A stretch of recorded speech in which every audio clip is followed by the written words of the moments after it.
Hello everyone and welcome back to the Horror Hut. Before you drift off, it would be a nice idea if you could leave a comment to let me know where you are listening from. Please don't forget to give the video a like and subscribe to the channel.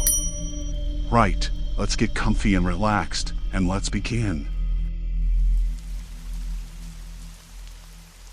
Story 1, Silent Footsteps in the Night. I never thought something like this could happen in my own neighborhood. Growing up in a small town, I'd always felt safe, the kind of safety that comes from knowing your neighbors by name and watching your kids play outside until the streetlights flicker on. But that summer, everything changed. Looking back now, I can see the subtle signs I missed, the strange cars that showed up and left again, the quiet tension in the air, the way people stopped saying hello. I just didn't realize how bad it was going to get. It started in late June, the sort of sticky heat that makes you drag your feet and check your phone every 5 minutes hoping for a breeze or a text from someone, anyone, to break the monotony. I was working nights at the grocery store, which was left over from an old chain that had gone under a few years before. The place was half empty, with flickering fluorescent lights and peeling paint on the walls. On slow nights, I'd stack cans or clean up the aisles while thinking about the coming weekend. That's when the first of the strange things began. It was just after midnight when a man walked in. I hadn't seen him before, which was unusual because the store didn't get many late-night customers. He was tall, around 6 feet, with a thin face and hollow eyes that seemed to stare right through me. His clothes were wrinkled and stained, like he hadn't washed or changed in days. He didn't say a word, just moved slowly down the aisle, looking at the shelves but not picking anything up. I tried to ignore the feeling creeping up my spine but couldn't help glancing over every few seconds. When he finally came to the checkout, I noticed his hands were shaking like he was cold, but it was July and the air conditioning was blasting. I asked if he was okay. He muttered a barely audible yeah and paid for a bottle of water with crumpled bills. Before walking out, he looked me directly in the eye and said, "You should be careful." The words hit me weird. I laughed it off, thinking maybe he was just paranoid or messing with me. But when I told my coworkers the next day, they got quiet and looked at each other. One of them, Steve, said he'd seen the same guy hanging around the old park across the street, looking at houses like he was casing them. I shrugged it off again, telling myself he was probably just a homeless guy or someone passing through. But then the break-ins started. First, it was minor stuff: a mailbox pried open, a window screen torn. No one reported anything stolen, just the feeling that someone had been inside. People began locking their doors during the day, something that hadn't been necessary in years. The neighborhood watch started up again after being dormant for over a decade. I joined reluctantly, mostly because my parents insisted it was a good way to keep an eye out. One night, about 2 weeks after that man's visit to the store, I was on patrol with a group of neighbors. We walked the block slowly, flashlights cutting through the darkness, voices hushed. That's when we saw a figure standing by an alley, half hidden behind a dumpster. He was watching us, but when we called out, he didn't run. Instead, he smiled a cold, empty smile and walked away without saying a word. The police said they had no suspects and that we should just be vigilant. But the feeling of being watched didn't leave me. I started noticing things I hadn't before: a car parked down the street for hours with no one inside, footsteps on my porch when I was sure I'd locked the door, the sound of glass breaking in the distance at night. One morning, I woke up to find muddy footprints on my kitchen floor. Not small ones, either, large, and smeared across the linoleum like whoever left them was in a hurry. Nothing was missing, but I didn't care. It was the fact that someone had been inside my house without permission. My parents told me to call the police, but when I did, the dispatcher sounded bored and told me to make sure all my doors were locked. It wasn't just my house. Reports of late-night prowlers were coming in from all over town. A woman down the street had been attacked in her backyard, though she managed to fight off her assailant and run inside to lock the door. The police increased patrols, but that only seemed to make things worse. I remember one night hearing sirens scream past my window and seeing neighbors huddled together, whispering, afraid to be alone. I started carrying a baseball bat everywhere, just in case. I told myself I was prepared, but when it came down to it, I froze the first time someone knocked on my door late at night. I didn't open it. I didn't answer. I just sat there in the dark, heart pounding, waiting for the knock to stop. That's when I really understood the difference between fear and terror. Fear is something you can face. Terror is paralyzing.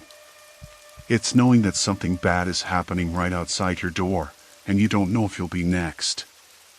It wasn't until a week later, when my best friend Mark disappeared, that everything spiraled out of control. Mark had always been the kind of guy who laughed off danger, the one who told me to chill out and stop worrying so much. But when he didn't show up for work, and his phone went straight to voicemail, I started to panic. We all did. The police searched his apartment but found no sign of forced entry or struggle. It was like he vanished into thin air. No ransom notes, no calls, nothing. Just gone. That night, I sat on my porch, clutching the bat, wondering who was next, wondering if I could trust anyone anymore. The neighborhood had changed, and with it, the sense of safety I'd taken for granted. I didn't know it then, but that summer was just the beginning of a nightmare none of us could have imagined. And it all started with a stranger's warning, you should be careful. The morning after Mark disappeared, the neighborhood felt like it was holding its breath. People moved slower, voices softer, and the usual hum of daily life seemed to have been replaced by an uneasy silence. I woke up early, the sunlight barely filtering through the thin curtains, and sat on the edge of my bed staring at my phone. No messages from Mark, no missed calls, nothing. His name sat there on the screen like a question I didn't want to answer. I got ready for work mechanically, my hands trembling slightly as I tied my shoes. The bat was propped against the wall by the door, a silent reminder of everything that had happened. On my way out, I noticed the muddy footprints on the kitchen floor again. They hadn't been cleaned up, no one had come near the kitchen since the night they appeared. I felt a cold knot twist in my stomach. Whoever had been in my house hadn't just been there to scare me. They knew exactly where to go. When I arrived at the store, the usual flickering lights felt harsher somehow, casting longer shadows down the aisles.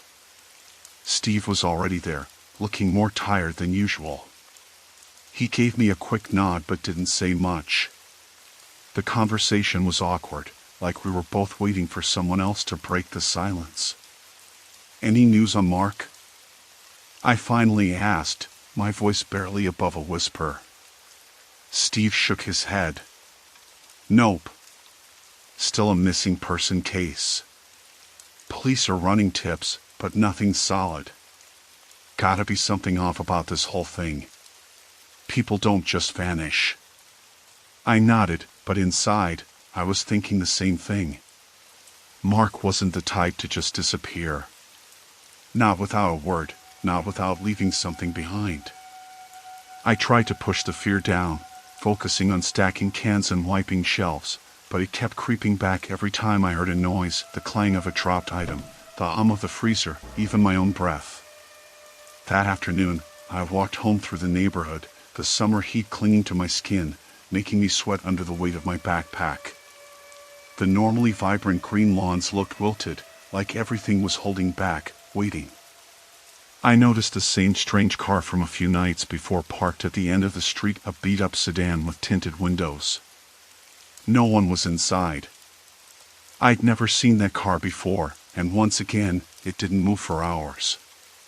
At the corner, Mrs. Jensen was watering her garden, but she didn't smile or wave like she usually did. Instead, she just stared at me with eyes that looked tired and scared. I forced a weak smile and nodded. The neighborhood had lost more than just Mark, it had lost its innocence. That night, I joined the neighborhood watch meeting at the community center. The room was filled with familiar faces, neighbors who once shared block parties and barbecues, now sitting stiffly in folding chairs, clutching coffee cups like lifelines.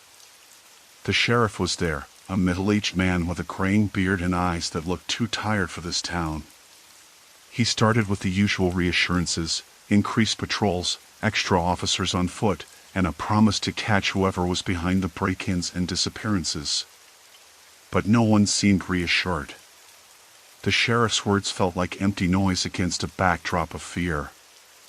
After the meeting, I stayed behind with a few others, Steve, Mrs. Jensen, and a couple of younger guys who'd started carrying baseball bats and pepper spray like we did. We talked quietly, trading stories of strange noises, missing pets, and the feeling of being watched. It was in those hushed conversations that I realized something else had changed. People were pointing fingers, blaming outsiders, talking about strangers and drifters as if they were the cause. But deep down, we all knew it wasn't just random people passing through. It was someone local. That night, I didn't sleep. Every creak of the house, every shadow, sent my heart racing. I kept the bat by my bed, gripping it so tightly my knuckles turned white. Around 2 a.m, I heard it, a soft tapping at the window. I froze, my breath caught in my throat. It wasn't loud, just a faint sound, like someone testing if I was awake.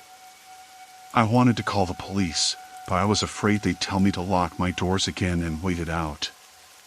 Instead, I grabbed the bat and crept toward the window, peeking up through the thin curtain.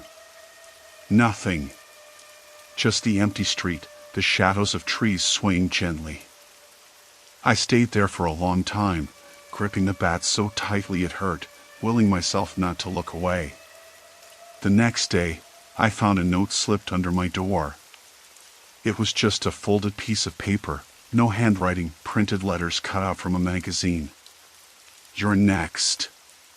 My hand shook as I read it over and over. I wanted to burn it, throw it away, pretend it never existed, but part of me knew it was a message. Whoever was doing this wasn't just after Mark, they were after all of us, and they wanted us to know it. The police didn't take the note seriously. They said it could be a prank, that I was under a lot of stress. But I knew better. This was a game to whoever was behind it, a sick, twisted game where we were the prey. I avoided the store that night, not trusting myself to be alone under those flickering lights. Instead, I met up with Steve and a couple of other watch members. We decided to patrol the block together, flashlights in hand, eyes scanning every shadow, every corner. The summer air was thick, heavy with the smell of grass and pavement, but it couldn't drown out the tension in the silence. As we walked, Steve told me he'd talked to a few other neighbors who'd experienced break-ins, but all of them had been too scared to report it. The pattern was clear. Whoever it was picking people off one by one, testing boundaries, pushing us to the edge. Halfway through the patrol, I noticed movement across the street near the park, the same place the strange man had been spotted before. A figure was crouched near the playground equipment, and for a moment, I thought it might be a kid out late. But then the figure stood up, tall and thin, and disappeared into the shadows before we could get closer. We called out, but there was no answer.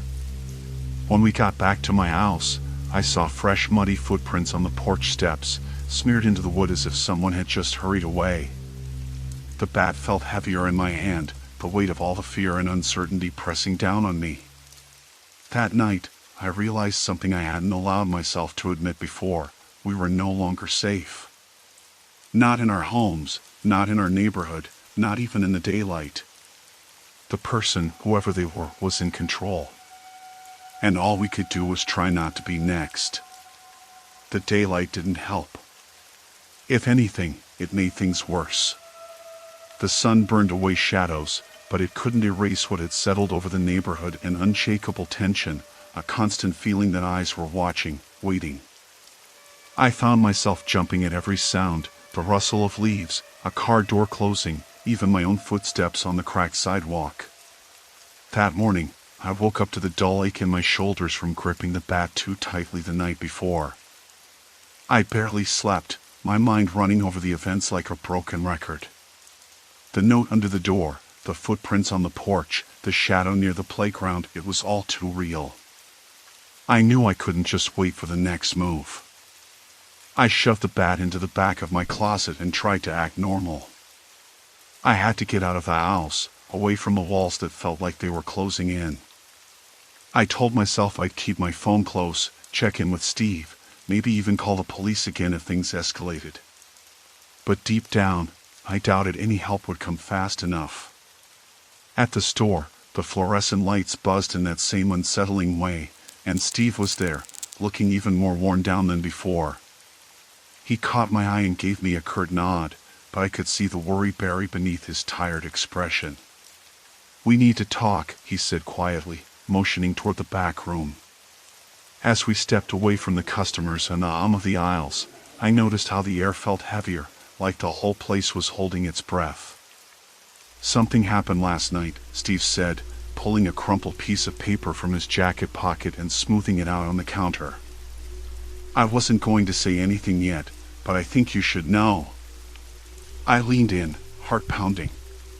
The paper was a rough map of the neighborhood, scrawled with notes and markings. One corner was circled in red, the park where we'd seen the figure. "There's been a pattern to the break-ins and disappearances," Steve explained. I started connecting the dots. "It's not random. Whoever this is, they're moving in a loop around the neighborhood, hitting houses in a certain order." "Why?" I asked, voice barely audible. Steve shrugged. "Control, maybe. Or intimidation. They want us scared, but also confused. Like pawns on a board." We talked for a long time, going over the map and trying to figure out who could be behind it. Everyone had theories, but no answers. The sheriff's patrols hadn't caught a thing. Even the neighborhood watch wasn't enough to deter whoever was out there. Later that afternoon, I decided to check on Mrs. Jensen. The way she looked at me the other day, tired and scared, it stuck with me. Maybe talking with her would help, or at least make me feel less alone. Her house was quiet when I knocked, the garden wilted in the heat. She opened the door slowly, her eyes red-rimmed and wary. "Hi, Mrs. Jensen," I said, forcing a smile. "I just wanted to see how you're doing." She hesitated, then stepped aside to let me in. The inside of the house was dark and cool, a stark contrast to the oppressive heat outside. She motioned me to the living room, where we sat on opposite ends of a threadbare couch. "I don't know what's happening to this neighborhood," she said quietly. "But I'm scared. I can't sleep, and every noise makes me jump." I nodded. "Me too. I found a note last night, threatening. The police don't seem to care, but I know it's real." Mrs. Jensen looked at me sharply. "You know, I heard something a few nights ago. Strange noises near my back door. I thought it was an animal, but it wasn't. Did you tell the police?" I asked. She shook her head. "What good would it do? They think we're overreacting. Maybe they're right to some extent, but I don't want to wait until something worse happens." We sat in silence for a moment before she spoke again. "I'm thinking about installing extra locks, maybe even cameras. I don't want to be next." I felt a flicker of hope that maybe we could fight back, that we weren't completely helpless. That evening, I met up with Steve and a few others from the watch group. We decided to split up and patrol different sections, covering more ground. The plan was to check in every 15 minutes and stick to well-lit areas. I took the block around my house, the street lamps casting long pools of light on the cracked pavement.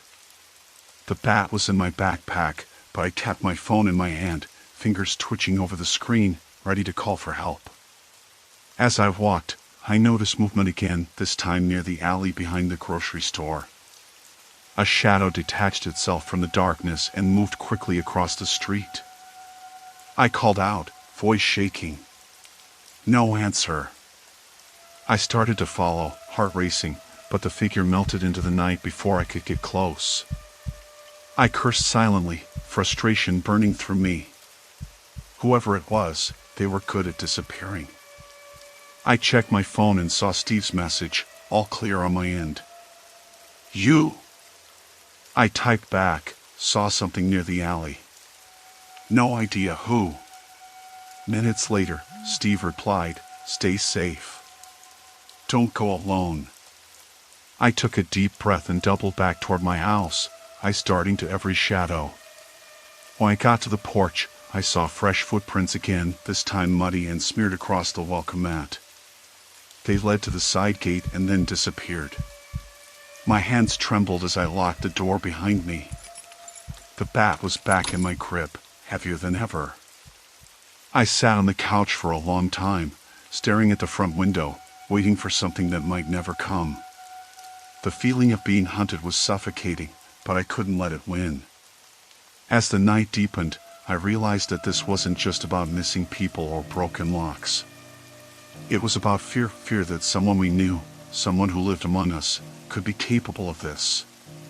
The thought was worse than anything else. We were trapped in a nightmare of our own making, held hostage by the darkness in our own backyard. And no one knew when it would end. I didn't sleep that night. Not really. Every creak in the house sounded like a footstep. Every gust of wind against the window felt like a whisper meant just for me. I kept the bat beside the bed, my hand resting on the handle, ready to grab it if I needed to. But the hours dragged on in silence, and I was left alone with my thoughts, dangerous territory. By dawn, I was exhausted but restless. The neighborhood was still shrouded in an uneasy quietness, like the world had paused just to watch us. I knew I couldn't stay holed up inside forever. Steve was right. We needed eyes on the street, and I needed to do my part.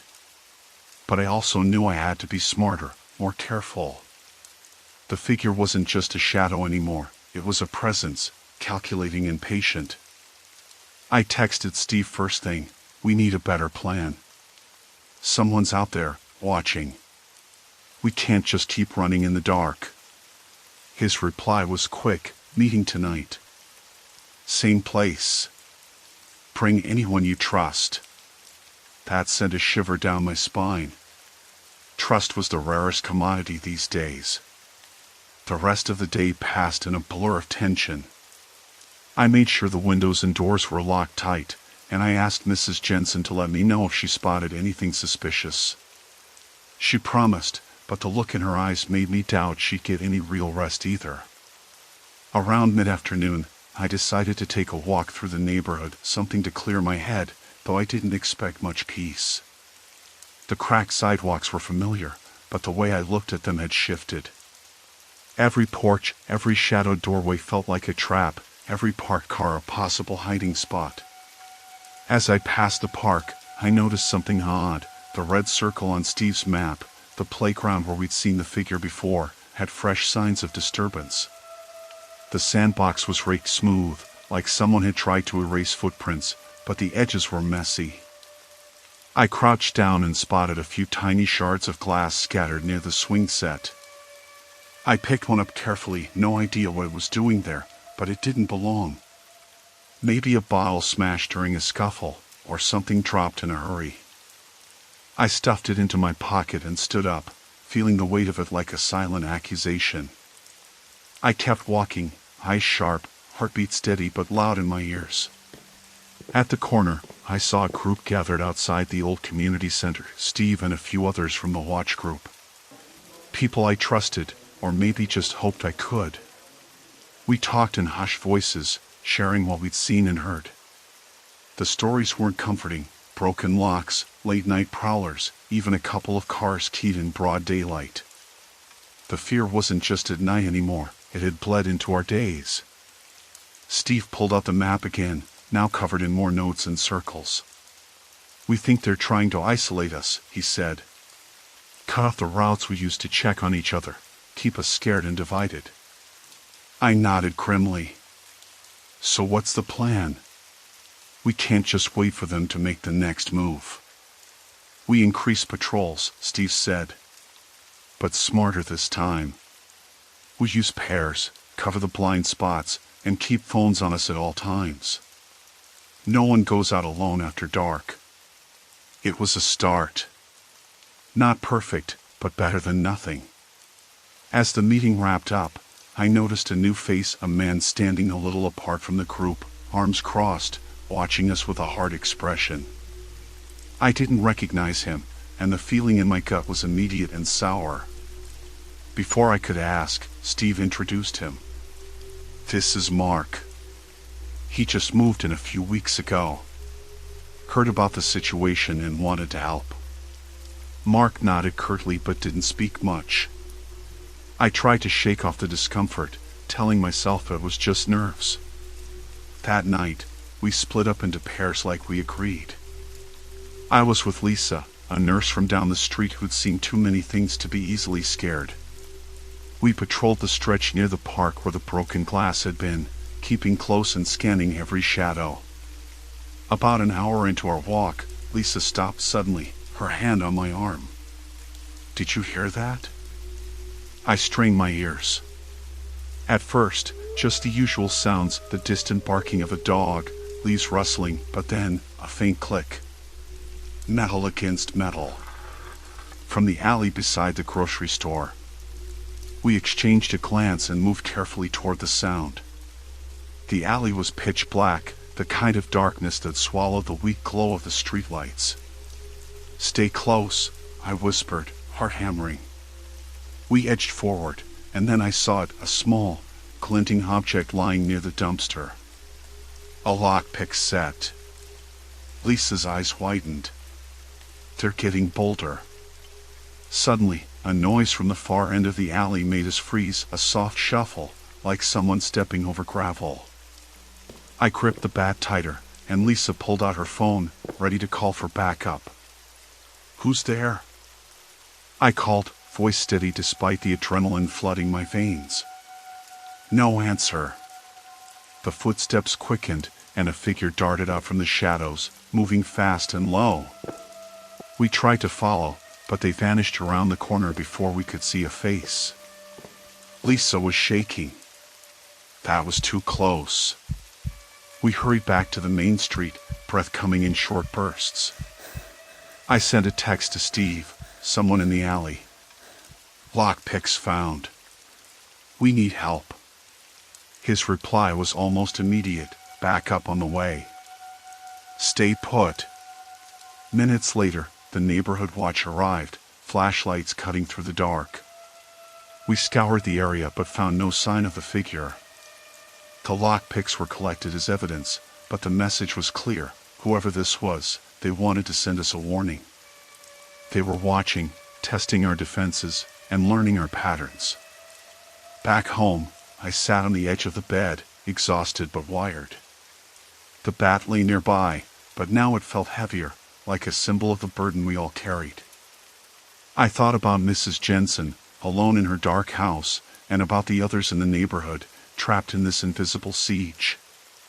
And then my phone buzzed, an anonymous message this time. You're starting to notice. Good. Keep looking. I stared at the screen, the weight of those words pressing down on me. Someone was playing a dangerous game, and we were all pieces on their board. But I wasn't about to let myself be a pawn any longer. Tomorrow, I decided, I would try to find out who was behind this. No more waiting. No more hiding. Because if we didn't fight back, no one else would. And in the end, that's what fear was really about, not the darkness outside, but the darkness in the people around us. The ones who knew exactly how to use it. We were fighting not just to survive, but to take back our lives. And that night, as the house finally settled into silence, I made a promise to myself. I wouldn't be next. The next day was a blur of restless energy and uneasy vigilance. I kept replaying the night's encounter, the lockpicks, the shadowy figure darting away, that anonymous message burned into my phone screen. You're starting to notice. Good. Keep looking. It was a challenge, and I couldn't ignore it. I met Steve at the same coffee shop where we huddled a few times before. It was a place with cracked vinyl booths and the smell of burnt coffee, but it felt like neutral ground. We needed to talk strategy without the weight of the neighborhood's eyes. Steve looked more worn than usual, dark circles under his eyes, his hands twitching as he stirred his black coffee. "You okay?" I asked. "Could be better," he admitted. "It's like whoever this is, they're testing every weak spot in our defenses. And they're patient. Patient and smart. We mapped out what we had so far: broken locks, late-night prowlers, that strange incident in the alley. Each event felt random but was probably part of a bigger picture. We have to think like them," Steve said. "Anticipate the next move before they make it." I nodded, though my stomach twisted with the realization that we were up against someone or some group who knew our routines, who could wait hours in the dark without blinking. After the meeting, I went back home and started going through the photos I'd taken of the neighborhood over the past week. I was looking for anything unusual, anything that might have slipped past us. As I scrolled, my phone rang. It was Lisa. "Hey," she said, voice low. "Hey," I replied. "I wanted to tell you something. Last night, when we found the lockpicks, I remembered something." Her breath was quick, like she was trying to decide if she should say it. "What is it?" "There was a break-in at the grocery store a few weeks ago. Not reported to the cops, but the owner mentioned it to me when I was buying supplies. The door lock was messed with, but nothing was stolen. Just a warning, maybe." That hit me hard. Whoever was behind all this wasn't just some random troublemaker. They had a message to send and territory to stake out. That evening, I went on the patrol with Lisa again, both of us on edge. We covered the same area near the park, eyes darting toward every shadow. The cracked sidewalks, the flickering streetlights, the rustling leaves all felt like clues in a puzzle we hadn't solved yet. Midway through, my phone buzzed again. Another anonymous message. "Look closer. You're missing the pattern." I showed Lisa. She frowned. "Pattern? What pattern?" "We're going to find out," I said. We decided to split up briefly, still close enough to call for backup if needed, but covering more ground. I took the path toward the east end of the neighborhood, near the old train tracks. It was a route almost no one used after dark, a forgotten stretch lined with overgrown bushes and rusted fences. As I walked, my breath visible in the cold air, I noticed something strange. A series of scratches on the fence posts, too deliberate to be random. They looked like marks, almost like a code. I crouched down, tracing the lines with my fingers. It was subtle, but consistent.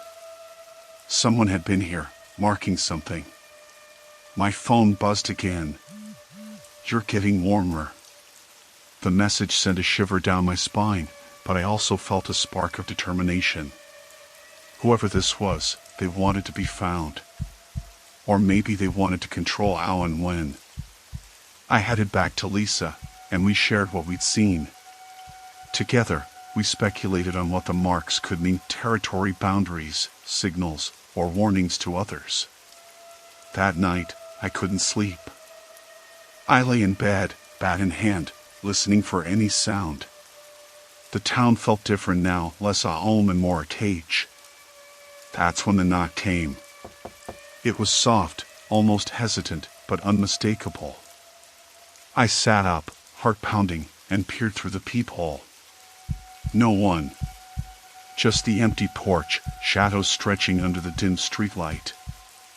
I opened the door a crack, heart racing.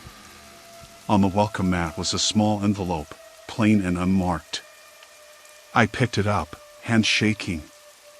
Inside was a folded map, hand-drawn, with the neighborhood sketched out. Circles and lines, some matching the marks I'd seen on the fence. And in the center, a bold red X over my own house. On the back, a note in neat, cold handwriting. "We're closer than you think." I slammed the door shut and locked it twice. My phone buzzed immediately. "Got something?" Steve's text. I sent him a picture of the map and the note. His reply, "Meet me now. Don't come alone."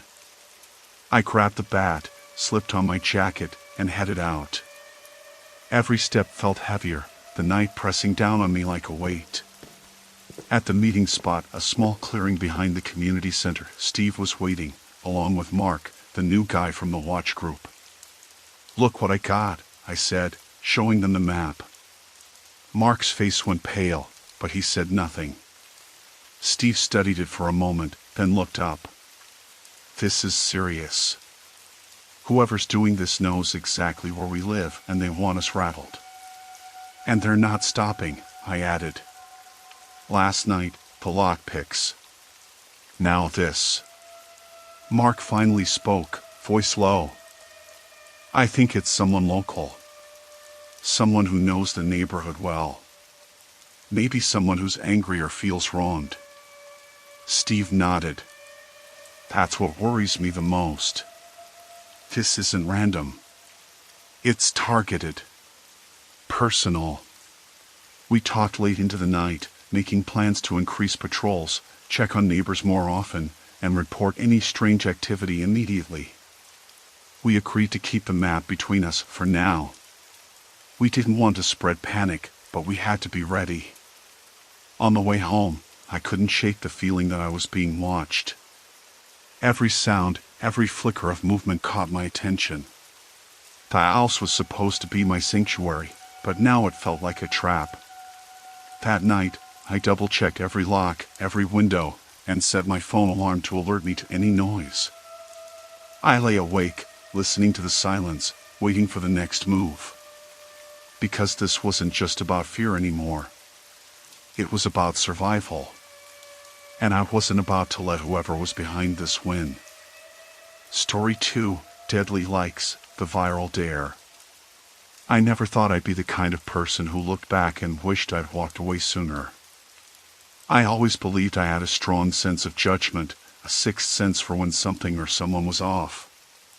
But that night, in that cramped apartment on 7th Street, all my instincts either failed me or I chose to ignore them. Maybe both. Looking back, I see how a chain of small, almost meaningless decisions led me into something I wouldn't forget, though I wanted to. It all began with a text message, a simple, casual invitation that felt like an opportunity one couldn't pass up. My roommate, Alex, had dropped out of town for a family emergency, and the apartment felt emptier than usual. I was tired of eating alone and scrolling through my phone, hoping for a distraction. Then, there was a ping from an old acquaintance, Mark. Mark and I had worked together for a few months at a local coffee shop about a year ago. We weren't friends, exactly, but we talked enough to remember each other. He wasn't someone I'd ever go out of my way to hang with, but when he texted me that evening, his message was casual, easygoing. "Hey, want to come by my place? Just a few people, nothing wild. Kind of bored here." It wasn't unusual, and honestly, I was bored too. I hesitated, though. There was a flicker of hesitation that I shoved aside. Mark had a reputation, not for violence or anything dramatic, but for being unreliable and a bit reckless. He'd been fired from the coffee shop for showing up late repeatedly and had a tendency to drink more than he could handle. But I told myself that this was different. Maybe he'd changed. Maybe it would just be a quiet night. I texted back, "Sure, I'll come over in about an hour." I grabbed a bottle of cheap wine at the corner store on my way, thinking it would be a polite gesture to bring something. That, too, was a decision I would reconsider later. By the time I arrived, it was just past 8. The building was older, one of those creaky brick structures where you could hear the neighbors through the walls. I climbed the narrow staircase to the 3rd floor and paused outside Mark's door, wondering what to expect. The faint sound of laughter and music seeped through the cracked door. I knocked lightly. "Hey, come on in," Mark called from inside. The apartment smelled of stale smoke and something metallic like the faint, sharp scent of spilled beer mixed with sweat. The living room was dimly lit, cluttered with empty cans and fast food wrappers. A group of 4 people were sprawled on battered couches and chairs, all in various stages of intoxication and boredom. I recognized a couple of them vaguely from the neighborhood, but no one who looked like an old friend. Mark waved me over and handed me a plastic cup filled with something amber-colored. "Here, this is from my stash," he said with a grin that didn't quite reach his eyes. I took the cup, and we exchanged a few uneventful words about work and the weather. The others barely acknowledged me, absorbed in their own conversations and phones. At first, the night felt like any other dull gathering, people half-heartedly trying to have fun, the kind of low-energy hangout you show up to when you don't have anywhere better to be. But as the hours stretched on, the atmosphere shifted. Mark started to drink more heavily, his mood swinging between jovial and irritable. He kept making these cutting jokes, some of which were directed at one of the women there, a quiet girl named Sarah, who barely spoke and kept to herself. I noticed Mark's eyes lingered on her a little too long, and his tone grew sharper when he addressed her.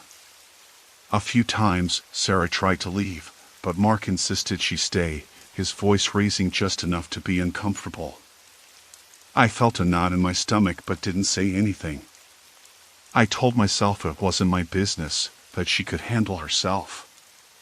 Then there was the moment when Mark stumbled near the kitchen, spilling a drink on the floor. I went over to help him mop it up, and he grabbed my arm too hard. "Relax," he said, laughing, but there was an edge to his voice that didn't sit right. I shrugged it off and stepped back. It wasn't until later, when the others had started to drift off or pass out, that things got worse. Sarah was standing by the window, looking out into the night. Mark approached her again, and this time I could see her trying to step away from him. He grabbed her wrist roughly. "Hey, that's enough," I said, stepping between them. Mark turned to me, eyes bloodshot, voice slurred. "None of your business." The way he said it, so low and dangerous, made my skin crawl. I could feel the tension in the room spike. Sarah jerked free and headed toward the door. "Going somewhere?" Mark's voice followed her, but she didn't look back. I wanted to say something more, to step in, but I was frozen, caught between wanting to leave and the hope that nothing else would happen. That's when Mark's anger fully broke loose. He turned back to me and grabbed the armrest of the chair so hard it cracked. "You think you're better than me? Just because you got a job and a place to live?" I didn't answer. My mouth felt dry. He took a step forward. I realized then that I had to make a choice, stay and risk whatever was coming next or get out. I said quietly, "I'm going to go." Mark's face twisted, then he laughed, a harsh, bitter sound. "Yeah, go ahead. No one's stopping you." I didn't wait for an invitation. I grabbed my jacket and left, the cold night air hitting me like a wall as soon as I stepped outside the building. I walked fast, not looking back. But even as I put distance between myself and that apartment, I felt like something had changed inside me. The sense of safety I took for granted was gone, replaced with a gnawing unease that I couldn't shake. That night was the first time I realized how fragile the line was between normal and something else entirely, something dangerous, something human, and yet utterly terrifying. And I didn't know then that it was only the beginning. I spent the next morning replaying everything over and over in my head, trying to make sense of it. The night hadn't been wild or chaotic in any way that screamed danger right away. There were no punches thrown, no shouts that carried through the streets, no sirens wailing in the distance. But the way Mark looked at Sarah, the way he grabbed her wrist, and then how he turned on me, it all lingered like a dark cloud that refused to lift. It was the kind of fear that settled quietly, the kind you don't always spot until it's too late. I was still sitting at the kitchen table, nursing a cup of coffee and staring out the window into the pale gray morning, when my phone buzzed. I glanced down without much hope and saw Mark's name flashing on the screen. I didn't answer. I thought about deleting the message, but my thumb hovered over the screen. It was just a text. "Look, I didn't mean to get like that last night. Sorry if I made you uncomfortable." I stared at it for a long time before I finally typed back, "It's okay. Just don't let it happen again." I didn't expect a reply, and none came. But I still felt unsettled enough that I didn't want to see anyone else, didn't want to leave my apartment or run into those faces again. I told myself I needed to calm down, that Mark was just drunk and stressed. People acted like that sometimes. But it didn't feel right. That unease clung to me all day, like a shadow I couldn't outrun. I kept checking my phone for another message or a call from Sarah, hoping she was okay, but she never reached out. I even considered texting her myself, but something stopped me. It was none of my business, I told myself again. I wasn't going to get involved. Still, I couldn't shake the memory of her eyes, the way they had darted around the room that night, how she barely spoke, how she tried to slip away more than once. There was something in her silence that screamed for help, even though she never said a word. That afternoon, I decided to run some errands to clear my head. The streets were congested with the usual afternoon rush, and the noise from cars and chatter of strangers felt overwhelming. I walked slower than usual, dragging my feet, my mind circling back to last night's tension. On impulse, I stopped by the coffee shop where Mark and I had worked together. It was quiet, the small space smelling faintly of espresso and cinnamon. I figured maybe seeing something familiar would ground me. The barista behind the counter barely glanced up as I ordered a black coffee. As I sipped, I noticed one of my old coworkers, Jenna, restocking some pastries. I hadn't seen her in months. I thought maybe it was time to reach out. Anyone who knew Mark might have some insight into what I'd witnessed. "Hey, Jenna," I said, approaching her as she wiped down the counter. She looked up, surprised but friendly. "Hey. Long time no see. How've you been?" "Okay. Listen, do you know anything about Mark? Like, how he's been lately?" Her face tightened. "Mark? He's been kind of a mess, to be honest. Drinking a lot more than before. Getting into fights here and there. The last few weeks, he's been off." I nodded slowly. "Yeah, that's what I thought. Did he ever get violent?" She hesitated, then shook her head. "Not exactly violent, but he's definitely pushed people around. Sarah, yeah, she's been on edge around him for a while. She quit working here a couple weeks ago." The name struck a nerve. Sarah quit. "Why?" Jenna sighed. She didn't say much, just that she needed to get out. Mark made things uncomfortable. Some of the girls were worried. I thanked her and left the shop, my stomach twisting into knots. That evening, I found myself walking back towards 7th Street, the scene of the night before. The buildings looked the same, weathered and tired, but something about the street felt heavier now, like a low hum of tension vibrating just beneath the surface. I stood across the street from Mark's building, watching the windows glow faintly in the dusk. I wasn't sure what I was looking for or hoping to find. Closure? Confirmation that I wasn't crazy for feeling scared? Maybe just some way to process what I'd seen. As I stood there, a figure appeared at the entrance to the building. It was Sarah. She looked smaller in the fading light, her shoulders hunched like she was carrying the weight of the world. She glanced around nervously before stepping into the street and walking briskly away. I wanted to call out to her, to warn her or ask if she was all right.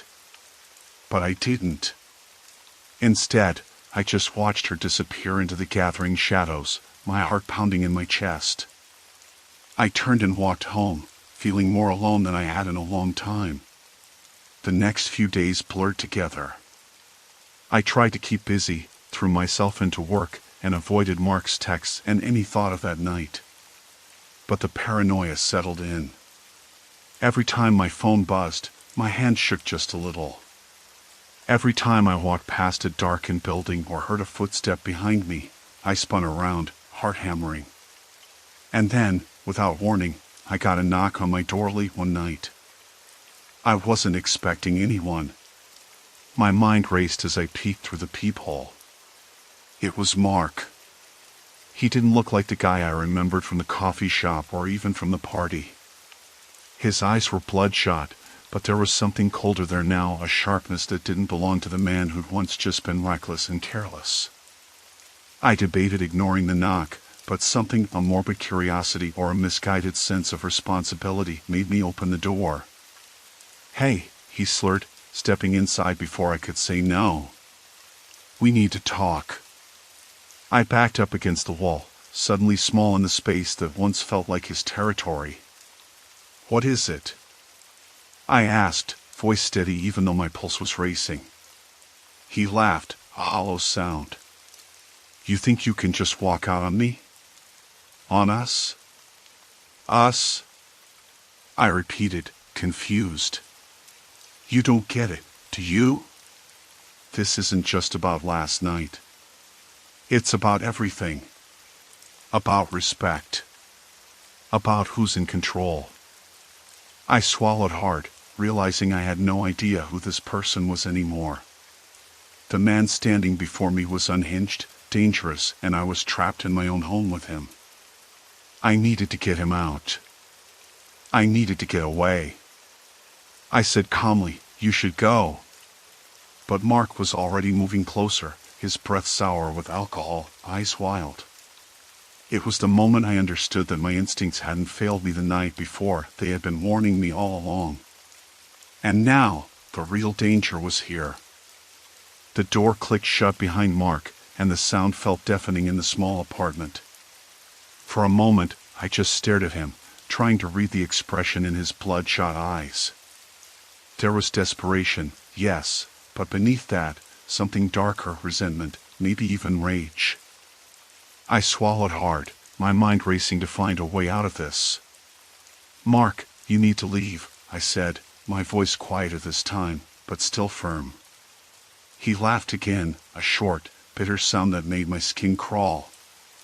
"You think I'm just gonna walk out? After everything? You think you can just shut me out?" I took a cautious step back, bumping into the kitchen counter. The small knife block sat there, the blades gleaming under the dim light. I told myself not to look at it, but I couldn't help it. My fingers itched for something to hold on to, something that could give me a fighting chance. "Look, I don't want to fight," I said, trying to keep my voice steady. "But you're drunk. You're scaring me." Scared, yes. Shaking, yes. My heart was pounding so loud, I was sure he could hear it. But I tried to keep calm, tried to remind myself that this was just Mark, just a man wrecked by anger and alcohol, not some unstoppable force. He lurched forward, and I took another step back, knocking over a chair. It scraped across the floor, a sharp noise that seemed to break the tension for a second. Mark blinked, and I saw a flicker of something, regret, pass over his face. But it was gone as quickly as it came. "You don't get it," he said, voice low and trembling. "You think you're better than me. You think you can walk away from this, like it's nothing. Like you're safe." I shook my head. "I just want you to leave." He moved again, closer this time, and I pressed myself against the wall, trying to put as much distance between us as possible. The apartment felt smaller, suffocating, and I realized I hadn't locked the door behind me. The thought sent a chill down my spine. Mark's eyes darted toward the front door. "Lock it," he ordered. "Lock everything. You're not going anywhere." My breath caught. That wasn't a request. That was a command. And I was trapped. I glanced around, looking for something to defend myself. My phone was on the table, but I couldn't risk turning my back to him. The knife block was closest, but grabbing it would mean moving in his direction. "Mark, please," I said, voice shaking. "You're drunk. Let's just talk in the morning." He scoffed. "Talk? You think talking fixes this? No, you need to learn. You're mine." The words hit me like a punch. "I'm not yours." His face twisted in anger. "You think you can say that and just walk away?" No one walks away from me. Panic surged through me, sharp and cold. I clenched my fists, trying to steady my breathing. I needed a plan. Mark took another step forward, and I felt his breath on my face, sour and sharp. I closed my eyes for a brief second, then opened them to catch his wrist as he reached for me. "Stop," I said, pulling back hard. He stumbled, surprised. It was the moment I decided to try and push past him, toward the front door. But Mark caught me, gripping my arm tight enough to leave bruises. "Where do you think you're going?" he hissed. I yanked my arm free and darted past him, reaching for the door. My fingers fumbled with the lock, heart pounding so hard it hurt. Mark lunged, grabbing my jacket, pulling me back. I twisted, breaking free again, and slammed the door shut behind me, locking it with trembling hands. The sound of the deadbolt sliding home was both a relief and a torment. I was safe, for now, but he was still inside. Mark pounded on the door, shouting my name, his voice cracking with rage and desperation. I backed away, pressing myself against the wall, trying to steady my breath. Then he started yelling things I didn't understand, threats and promises all jumbled together. My mind was a chaotic mess of fear and disbelief. I grabbed my phone off the table and dialed 911, my hand shaking so badly I almost dropped it. "It's an emergency," I whispered into the receiver. "There's a man in my apartment. He won't leave. He's drunk and threatening me." The operator's voice was calm, professional. "Stay on the line. Officers are on their way.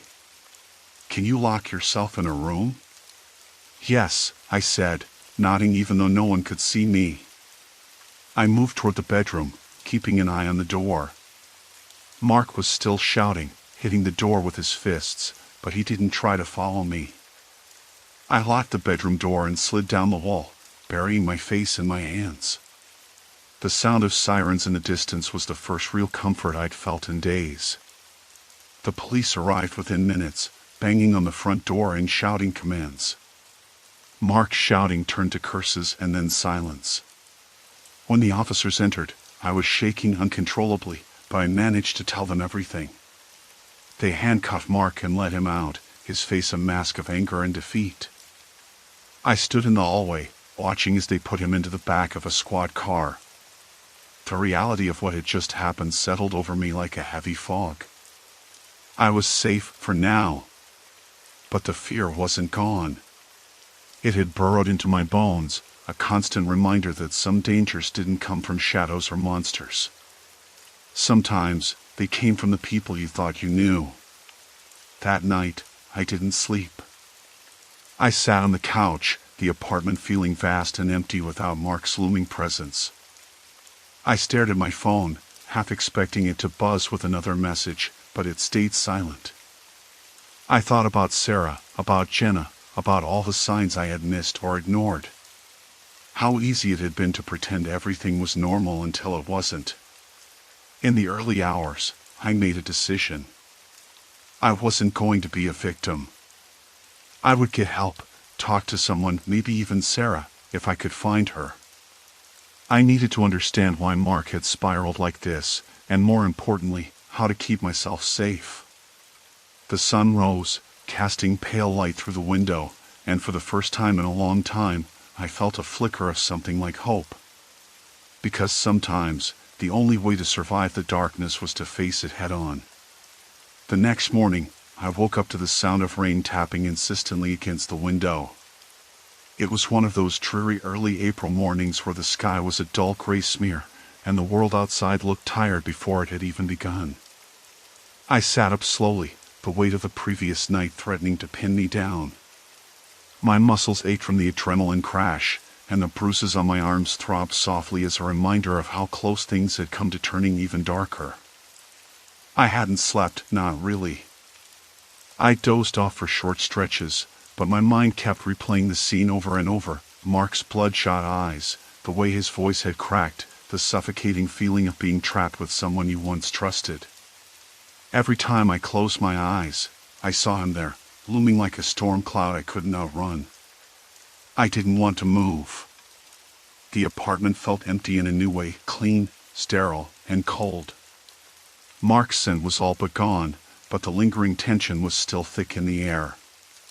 It was as if the walls themselves remembered what had happened, as if they were waiting for the next storm to break.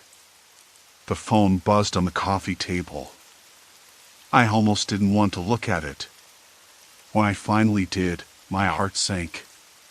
It was a text from an unknown number.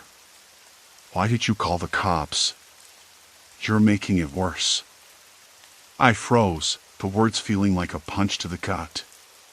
My hands trembled, and I wanted to throw the phone across the room. But I didn't.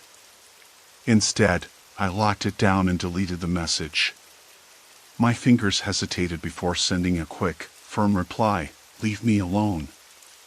Of course, I doubted it would stop him. I knew I couldn't stay here. Not like this.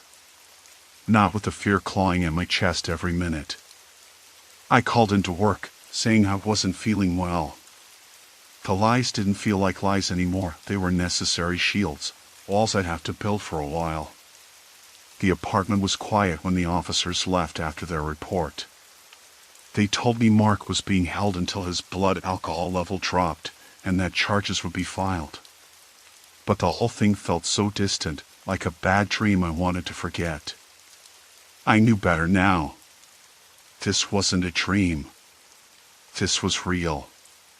After hanging up with 911, I called Sarah. Her voice was warm but cautious when she answered. I could hear the concern behind her words. I spilled the whole story, every detail, every fear. She didn't say much, just listened, which was what I needed most.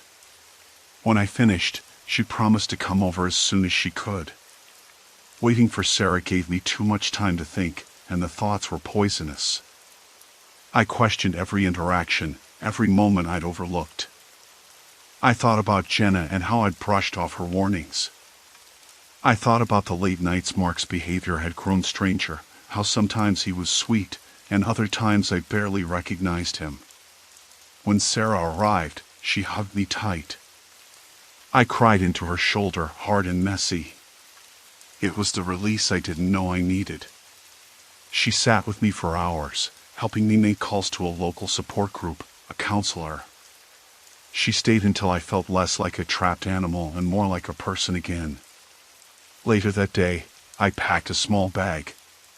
Just essentials, clothes, my laptop, chargers, a few personal things.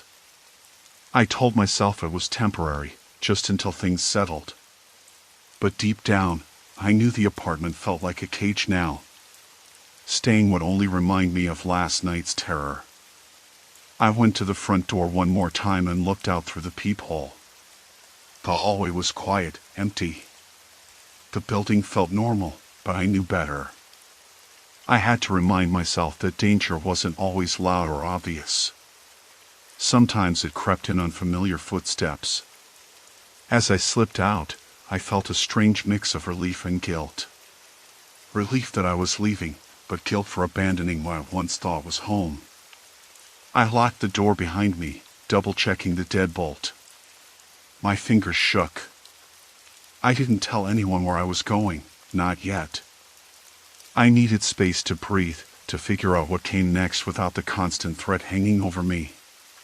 For the first time in days, I felt like I had a sliver of control. But the fear wasn't gone. I knew it wouldn't be for a long time. It had embedded itself deep inside, a shadow I'd carry wherever I went. Later that evening, I sat in a small cafe far from my apartment. The noise of conversations and clinking cups was a strange comfort, a reminder that life kept moving forward even when mine felt frozen. I scrolled through my phone, ignoring the missed calls and texts I wasn't ready to answer. Then, a message popped up from an unknown number again. "You can't hide forever." My stomach twisted. I locked my phone and stuffed it into my bag. No matter how far I ran, some dangers followed. But I wasn't going to let fear win. Not this time. I took a deep breath and looked out the window. The rain had stopped, and the sky was clearing. A fresh start felt impossible, but maybe that was the point. Maybe survival wasn't about forgetting the darkness, it was about moving through it, step by step. I stood up, heart pounding, and stepped outside. The cold air hit my face, sharp and real. Each footstep echoed my resolve I wouldn't be a shadow in someone else's story. I was writing my own, one breath at a time. I spent the night at Sarah's apartment, the constant hum of the city outside a strange counterpoint to the frailty I felt inside. Her place was small but warm, cluttered with books and succulents, and it smelled faintly of lavender and old paper. She made me tea and left the kettle boiling on the stove, something ordinary in a day that felt anything but. I didn't sleep much. Every time I closed my eyes, Mark's face twisted through my mind like a broken movie reel. I kept replaying the texts, the coldness that had crept into his voice just before everything unraveled. Sarah slept on the couch, but I barely noticed. I was too wound up, too raw. When morning came, I told her I needed to go somewhere, anywhere else. I couldn't stay inside, not one more minute. She nodded without hesitation and handed me a small notebook she said might help if I wanted to write things down. I tucked it into my bag even though I wasn't sure I'd use it. I wandered through the city, the streets wet from the rain that had stopped the night before. The air smelled like damp concrete and fresh-cut grass. I walked without a destination, my mind tangled between relief and dread. At one point, I found myself outside Mark's old apartment building. I hadn't been back since I left. The sight of it made my chest tighten. It was just a nondescript block of brick and glass, but I could feel the weight of everything that had happened inside. I didn't want to linger, I turned away almost immediately, but the shadow of it stayed with me. I thought about the police report, about the possibility of pressing charges, getting a restraining order. But even as the thought crossed my mind, I felt the crushing weight of uncertainty. Would the system protect me? Would Mark respect any boundaries? Or was this just the beginning of a longer nightmare? My phone buzzed. I glanced at the screen and felt my breath catch. Another message from an unknown number. "Thought you'd run." I stared at it, heart hammering, fingers trembling. I wanted to throw the phone, to smash it into a million pieces. But instead, I locked it and shoved it in my pocket, trying to steady my breathing. I sat down on a nearby bench, the cold metal biting through my coat. Every instinct screamed at me to get up, to run, but I forced myself to stay. I called Sarah. She answered on the second ring, her voice calm. "He's messing with you," she said quietly. "You need to be careful." I nodded even though she couldn't see me. "I don't know what he wants. Or why this is still happening." "You're not alone," she said firmly. "We'll figure this out." And I believed her. Over the next few days, I tried to keep a routine, but nothing felt normal.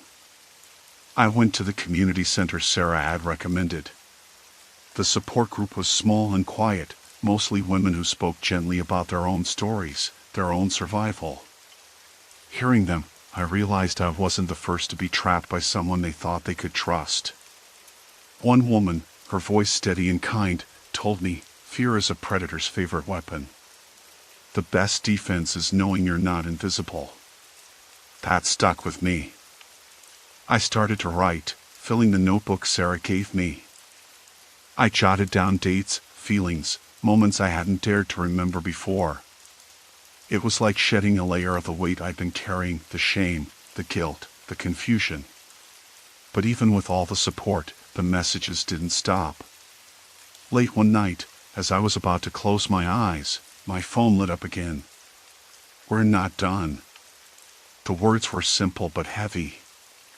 I shut my eyes tight and tried to convince myself it was just someone who wanted to scare me. But deep down, I knew it was Mark. I spent the next days changing my routines, avoiding places I thought he might know, even taking different routes to the grocery store. I told Sarah everything, and she helped me contact a legal advisor who specialized in cases like mine. They talked about protective orders, surveillance cameras, even personal safety alarms. I felt a strange mixture of empowerment and exhaustion. Every step I took to protect myself felt like reclaiming a piece of my life, but it also reminded me how much had been stolen. One afternoon, I walked into the community center to find a man waiting outside. He wore a hoodie pulled low, his hands stuffed into his pockets. My stomach dropped. My mind raced. Was it Mark? Someone else? I considered turning back, but the door was right there, and I needed to get inside. As I approached, the man looked up, his eyes briefly meeting mine. Then he smiled, a cold, empty smile that made my skin crawl. "Hey," he said softly. "You don't have to be scared." I froze, then forced myself to keep moving. I walked past him without a word, heart pounding so loud I was sure he could hear it. I didn't look back. Inside, the center was warm and bright, a sanctuary of sorts. I told the staff what had happened. They offered to call someone, to hold me there until I felt safe. I sat down and pulled out my notebook, writing everything I could remember about the man. A description for the police, a record of another threat. The woman from the group sat beside me. "You're doing the right thing," she said. "We're here. You're not alone." For the first time in weeks, I felt a little less invisible. That night, I slept with the lights on, my phone by my side, each message a prompt to stay vigilant. I knew Mark was watching, waiting. But I was no longer paralyzed by fear. I was fighting back. The days that followed were a blur of meetings, calls, and cautious steps. I changed my phone number, tightened my social media settings, and installed a security app that alerted Sarah if I was in trouble. The police followed up, and I filed for a protective order. It wasn't a guarantee of safety, but it was a line in the sand. One evening, as I sat alone in a cafe, my fingers traced the edge of my coffee cup. The weight of everything still pressed down, but the knot in my chest was a little looser. Then my phone buzzed. My heart jumped. I glanced at the screen. It was a text from a friend, Sarah. "Dinner tomorrow? We'll figure this out, together." I smiled, a real, shaky smile. Because in this darkness, I had found a sliver of light. And maybe, just maybe, that was enough. The apartment was no longer mine. It belonged to memories I didn't want and silence I couldn't escape. But outside, in the messy, unpredictable world, I was starting to take back control. Survival wasn't a straight line, it was jagged and uneven. But I was moving forward, one cautious step at a time. And that made all the difference. Story 3, Midnight Platform No One Boards. I never thought much about the people I passed by every day. Faces blurred into the background, commuters, neighbors, strangers hurrying somewhere else, caught up in their own lives. But that changed the night I met him.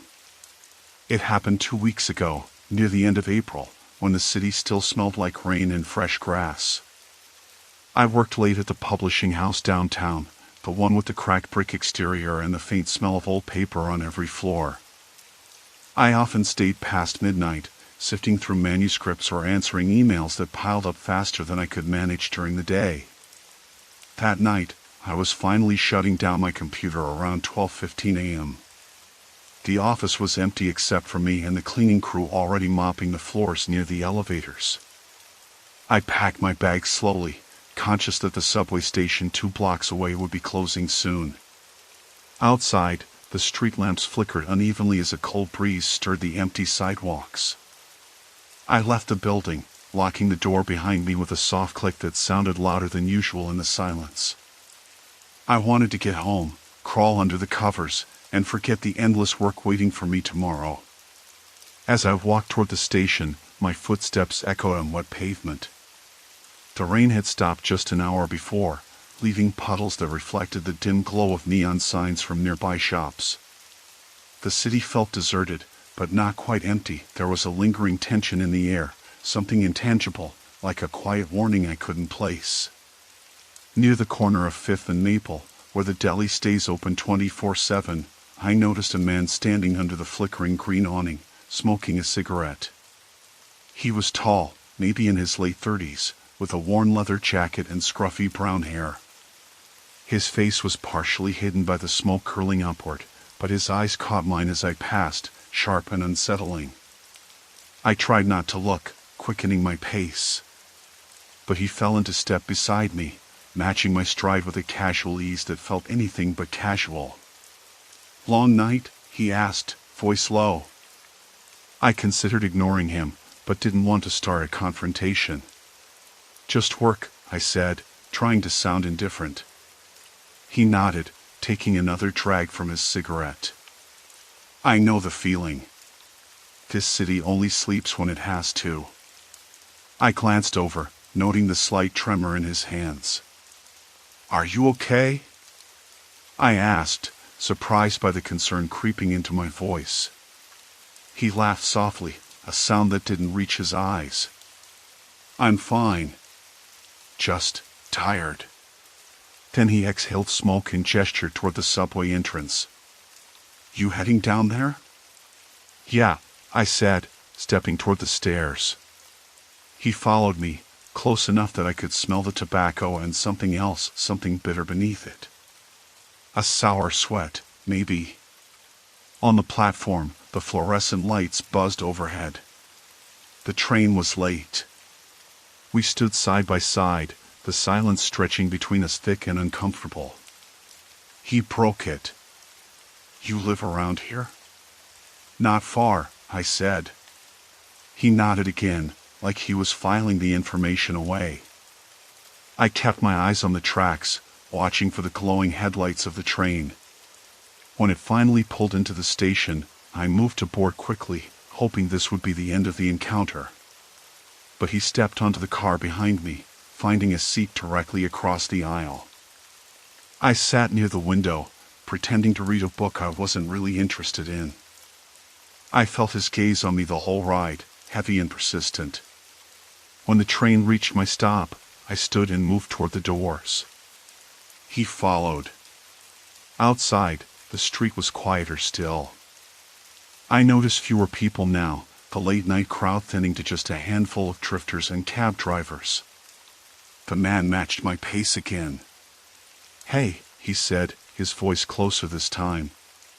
"You live alone?" I stiffened, suddenly aware of how vulnerable I was. "Yes," I said, keeping my tone flat. "Must get lonely sometimes," he said, smiling. But it was a smile without warmth. I quickened my steps, turning down an alley to shave off some time. He followed. Panic bubbled up in my chest. I pulled out my phone, pretending to check a message, fingers trembling. My thumb hovered over the emergency call button. "Look," I said, trying to keep my voice steady, "I don't want any trouble." He stopped a few feet behind me, hands shoved into his jacket pockets. "Neither do I," he said. "Just thought we could talk." I didn't respond. Instead, I glanced around, hoping to spot someone, anyone. Suddenly, he took a half step forward. "You don't have to be afraid." But I was. I broke into a run. My shoes slapped against the wet concrete as I sprinted toward the main street, heart thundering in my ears. I didn't look back. When I burst onto the brightly lit avenue, I spotted a group of late-night workers outside a diner. I rushed over, breathless, and they immediately noticed my distress. "Are you okay?" one of them asked, a young woman in a greasy apron. I nodded quickly, still shaking. Someone was following me. I think he meant to hurt me. They called the police, and I gave a description of the man. But when the officers arrived and canvassed the area, they found no sign of him. In the days after, I kept looking over my shoulder. Every stranger's glance felt like a threat. I changed my route home, avoided walking alone at night, and kept my phone in my hand, ready to call for help. But the worst part wasn't the fear itself. It was how ordinary it all felt. The man who followed me looked like any other person you'd see on the street. No masks, no weapons visible. Just a human being who decided to cross a line I never expected to exist in my quiet city life. I thought knowing the city would keep me safe. But now I know that sometimes, the most terrifying monsters are the ones who wear no disguise at all. The days after that night felt like wading through a thick fog. The city that once felt like home had hardened into something unfamiliar, something sharp and unpredictable. I stopped taking the subway altogether, opting for buses or cabs even if it meant spending more money or waiting longer in the cold. I avoided the streets I'd always pass through without a second thought. Every sound, every shadow became a potential warning. But the thing that unsettled me most wasn't just the fear itself, it was the way the fear settled inside me, like a stone lodged somewhere deep in my chest. I wanted to tell someone, anyone. At first, I thought about calling my parents, who lived out of state, but I didn't want them to worry. My friends were scattered across the city, some still working late, others in apartments miles away. I texted my closest friend, Sarah, a few hours after the incident, typing and deleting the message multiple times before finally sending, "I think someone followed me last night." She replied within minutes, "Are you okay? Do you want me to come over?" But I brushed her off with a vague, "I'm fine. Just shaken up." The truth was, I wasn't fine. Not even close. I kept replaying the encounter in my head, the way he matched my pace, the way his eyes never left me, the softness in his voice that felt like a trap. There was no logic to it, no pattern I could grasp. If he wanted to hurt me, why hadn't he?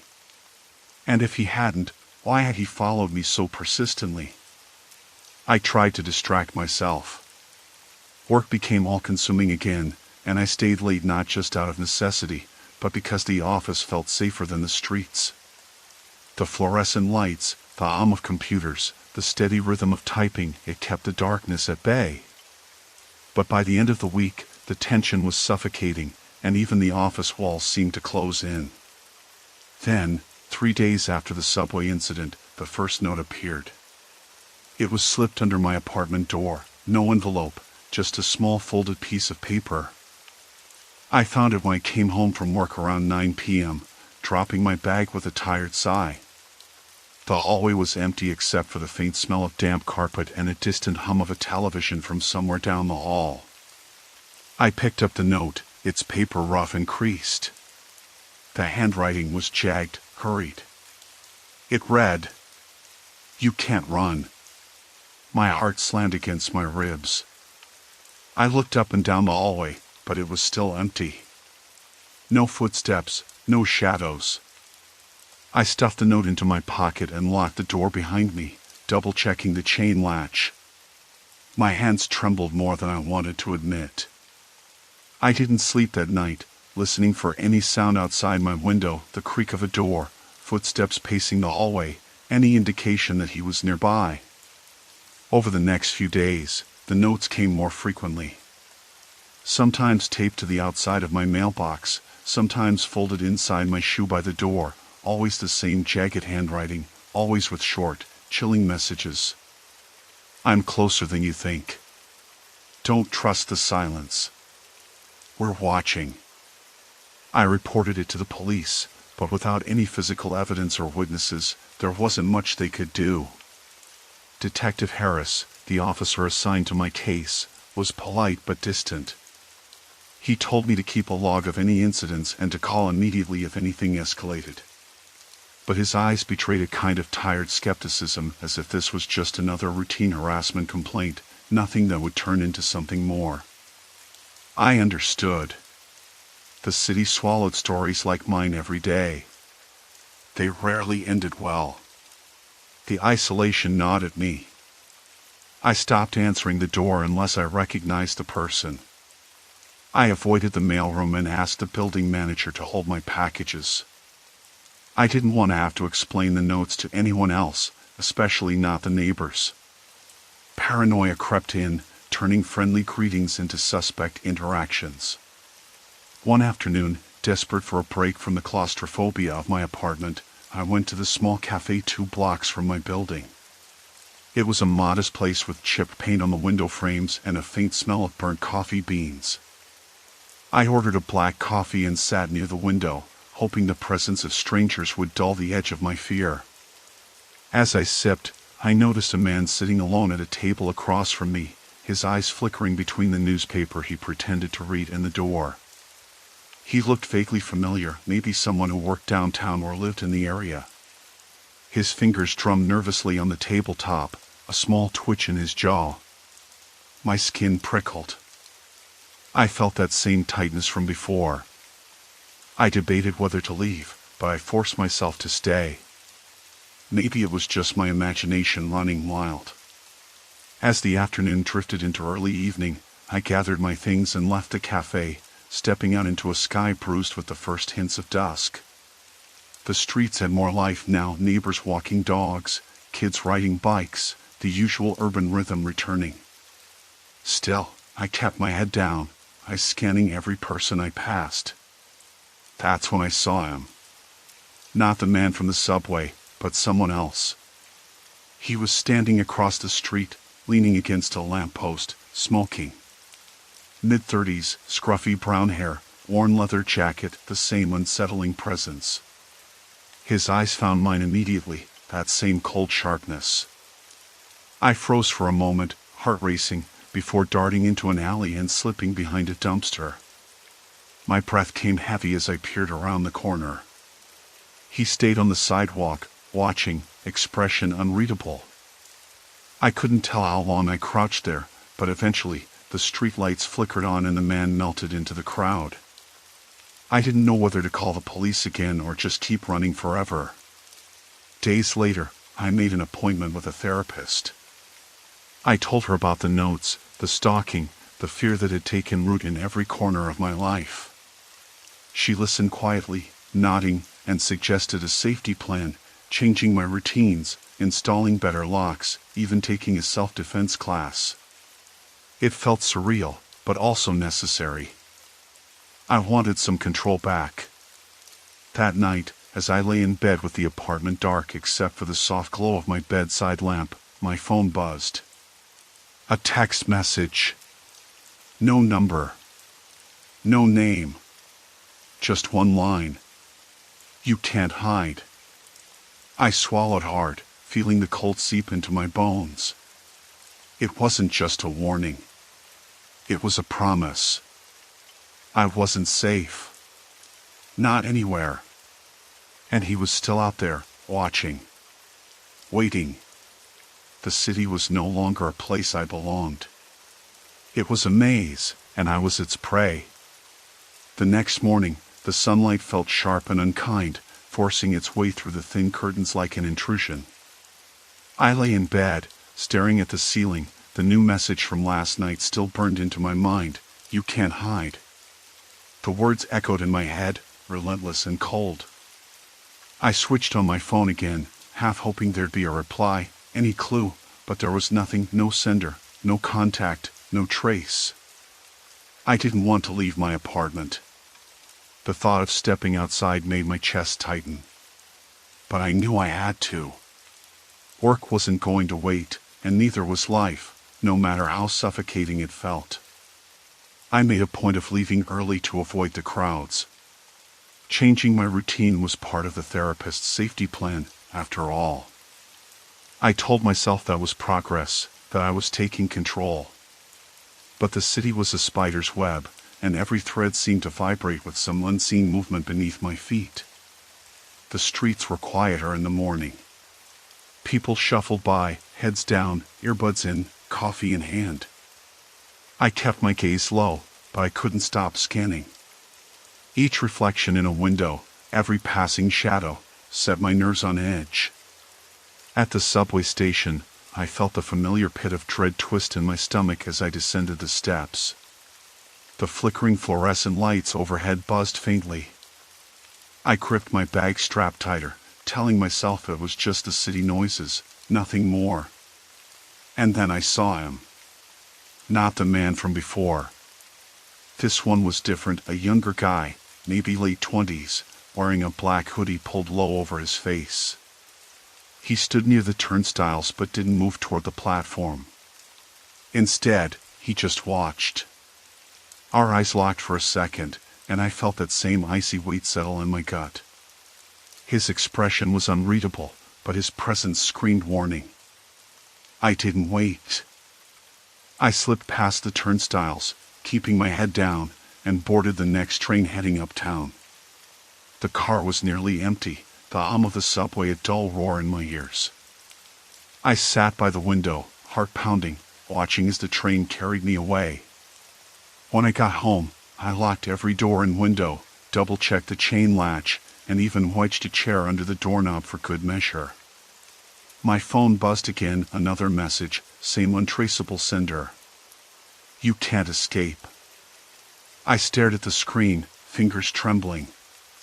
I was exhausted, but sleep wouldn't come. My mind replayed everything, searching for patterns, for reasons, for any clue that might explain why someone was hunting me like this. The days blurred into one another. I stopped going out unless absolutely necessary.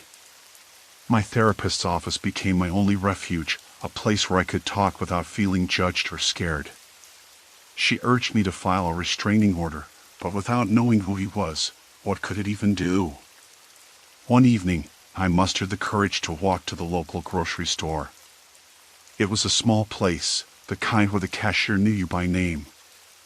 I thought the familiarity would comfort me, but as I entered, something felt off. The bell above the door jingled, and I froze. From the corner of my eye, I saw him again, the man with the hoodie. He lingered by the magazine rack, his face obscured but his gaze fixed on me. I forced myself to keep walking, picking up a few items without looking in his direction. My hand shook as I paid, and the cashier gave me a concerned glance.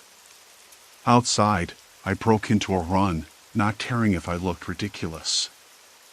I didn't stop until I was back inside my apartment, door locked behind me, sliding the chair back into place. I called Detective Harris again, leaving a message telling him about the grocery store encounter. There was no reply.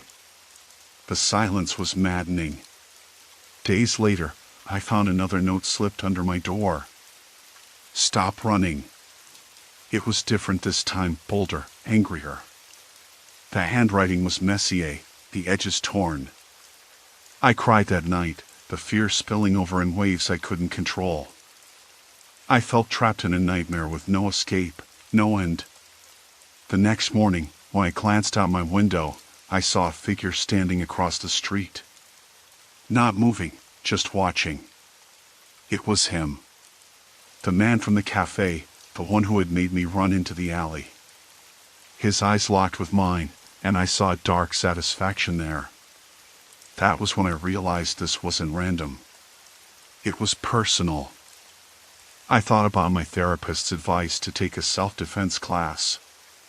The idea of confronting this threat terrified me, but I knew I needed to be ready. I signed up for a beginner's course at a local gym. The first class was humbling. I was stiff, out of shape, and awkward. But the instructor was patient, teaching me how to stay aware, how to position myself, how to use my voice as a weapon.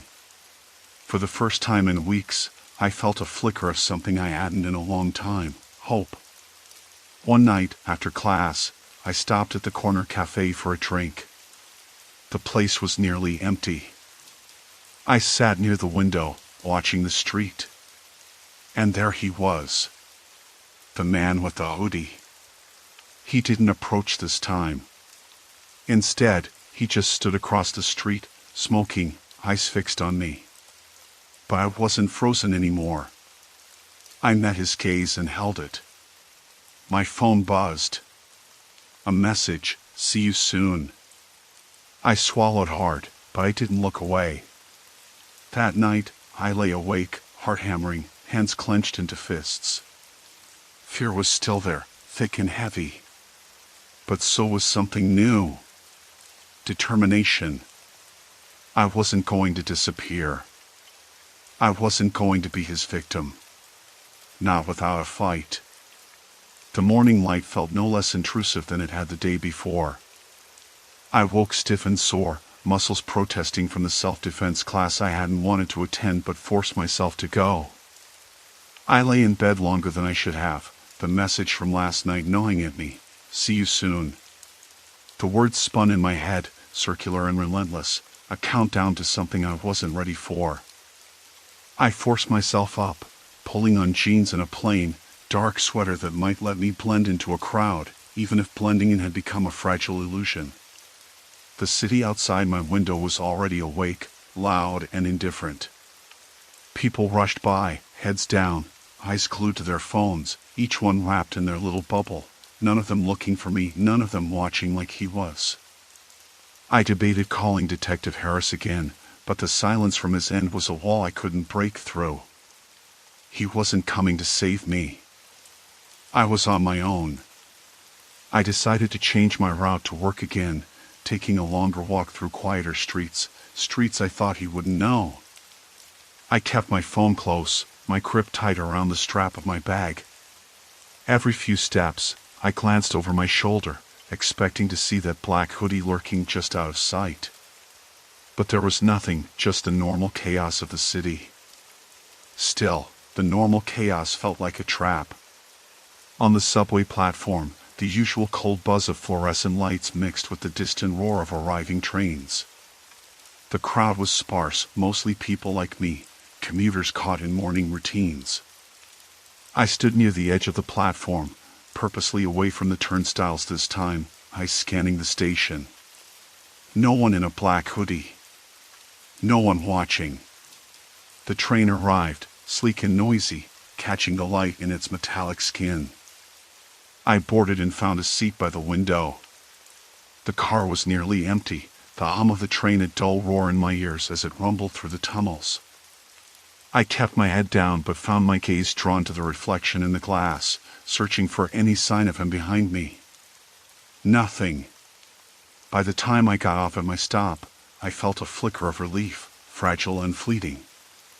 I walked swiftly to the office, nodding at the receptionist but not stopping to chat. My coworkers noticed the change, my tense shoulders, my darting eyes, but said nothing. There was no use explaining. People rarely understood. Everything felt like walking on eggshells.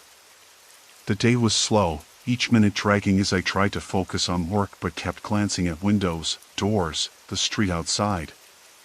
I noticed a man sitting in the cafe across the street from the office building. At first, I thought it might be him, but his face was different, older, with a scar above his eyebrow I could barely make out. He stared at his phone, oblivious to me. Or maybe pretending to be. I shook the thought away. When the clock finally hit 5, I packed my bag with deliberate slowness. I didn't want to leave. But I had to. I had no choice. Outside, the city was already darkening, street lamps casting long shadows. I chose the well-lit route home, sticking to the main roads, avoiding shortcuts. My phone buzzed in my pocket. I pulled it out and froze. A new message. No number. Tonight. No other words. My hands trembled as I shoved the phone back into my pocket. My breath came fast and shallow. Tonight could mean anything. A meeting, a threat, a trap. I debated calling a friend to come over, but I knew it would only delay the inevitable. If he wanted to find me, he would. I walked faster, the tension thick in the air, every step echoing on the pavement. I kept my head down, but my eyes darted constantly. I reached my building and hurried inside. The lobby was empty except for the night security guard, a middle-aged man with tired eyes. He gave me a nod as I swiped my keycard. Upstairs, I double-checked the locks, sliding the chain across the door, wedging the chair beneath the knob again. It was a small fortress, but I wasn't naive enough to think it would hold forever. I sat on the edge of the bed, phone in hand, staring at the screen. The minutes crept by, each one heavier than the last. Then came the knock.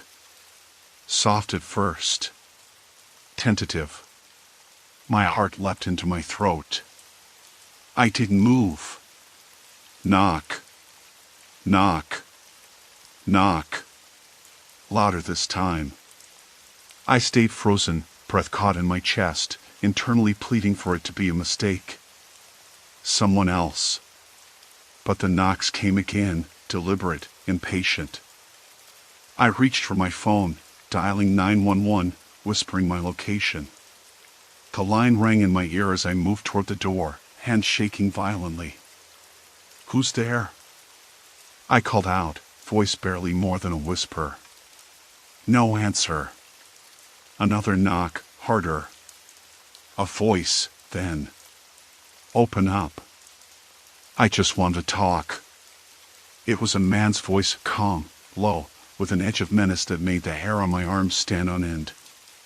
I backed away slowly, heart pounding like a drum. I had no idea what to do next. Suddenly, footsteps retreated down the hallway. The knocks stopped. The silence that followed was suffocating. I locked the door again, sliding the chain into place, and sank against it, shaking. It wasn't over. It had only just begun. My phone buzzed once more. A message. Soon. I didn't sleep that night. I stayed awake, listening for every sound, every whisper, every shadow that moved outside my door. And I realized something terrifyingly clear. He didn't need to break in to control me. Just the knowledge that he could was enough. And I was already his prisoner. The morning light spilled through the narrow gap in my blinds, too bright and too real to ignore. I lay still for a moment, my heart still hammering from the night's terror, the echo of those knocks and that voice lingering in my mind like a bad dream I couldn't wake from. I didn't want to get up, didn't want to face the world, but I knew I had to. Each day felt like a countdown, the seconds slipping away faster than I wanted to admit. I sat on the edge of the bed, running my hands through my hair, trying to steady my breathing. The phone was silent. No new messages. For the first time in a long while, that absence was almost worse than the threats themselves.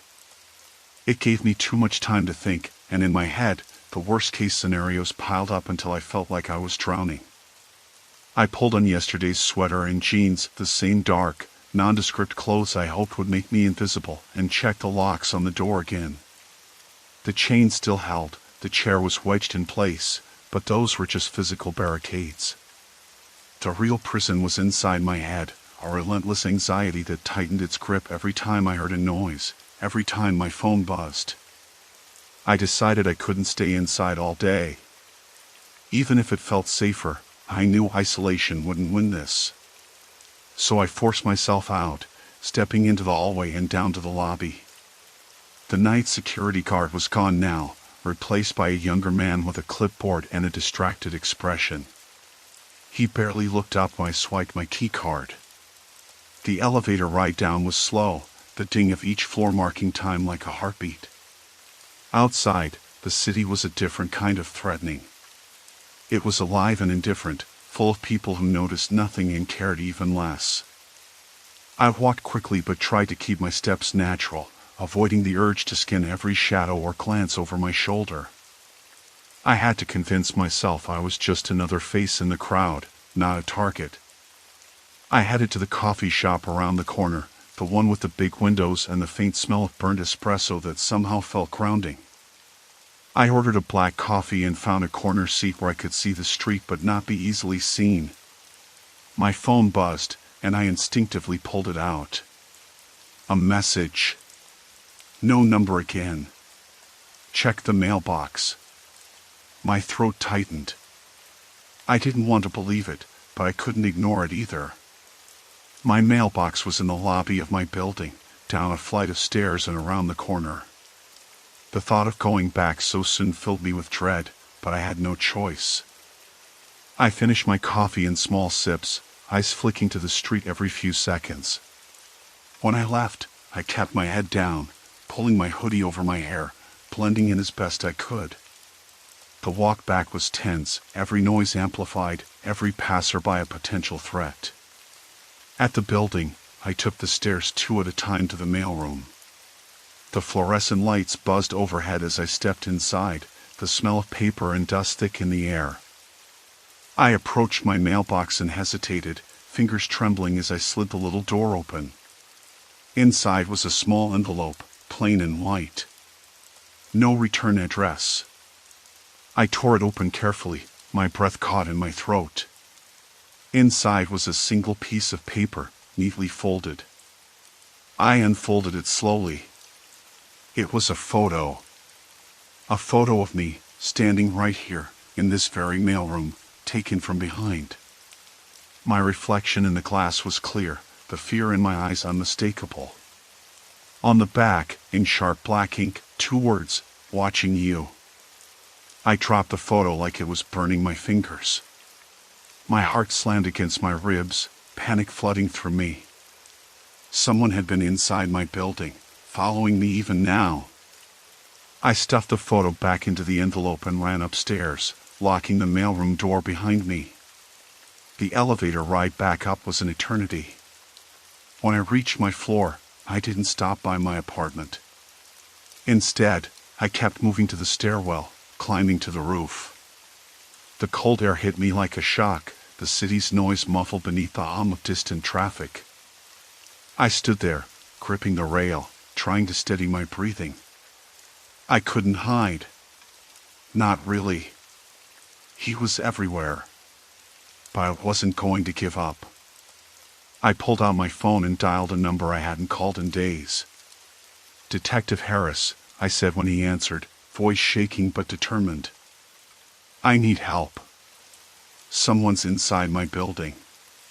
There was silence on the other end for a moment, and then he spoke, low and cautious. "I believe you. Tell me everything." I told him about the photo, the messages, the stalking, the knocks on my door. I told him about the fear, the loneliness, the way it was crushing me. And for the first time, I felt heard.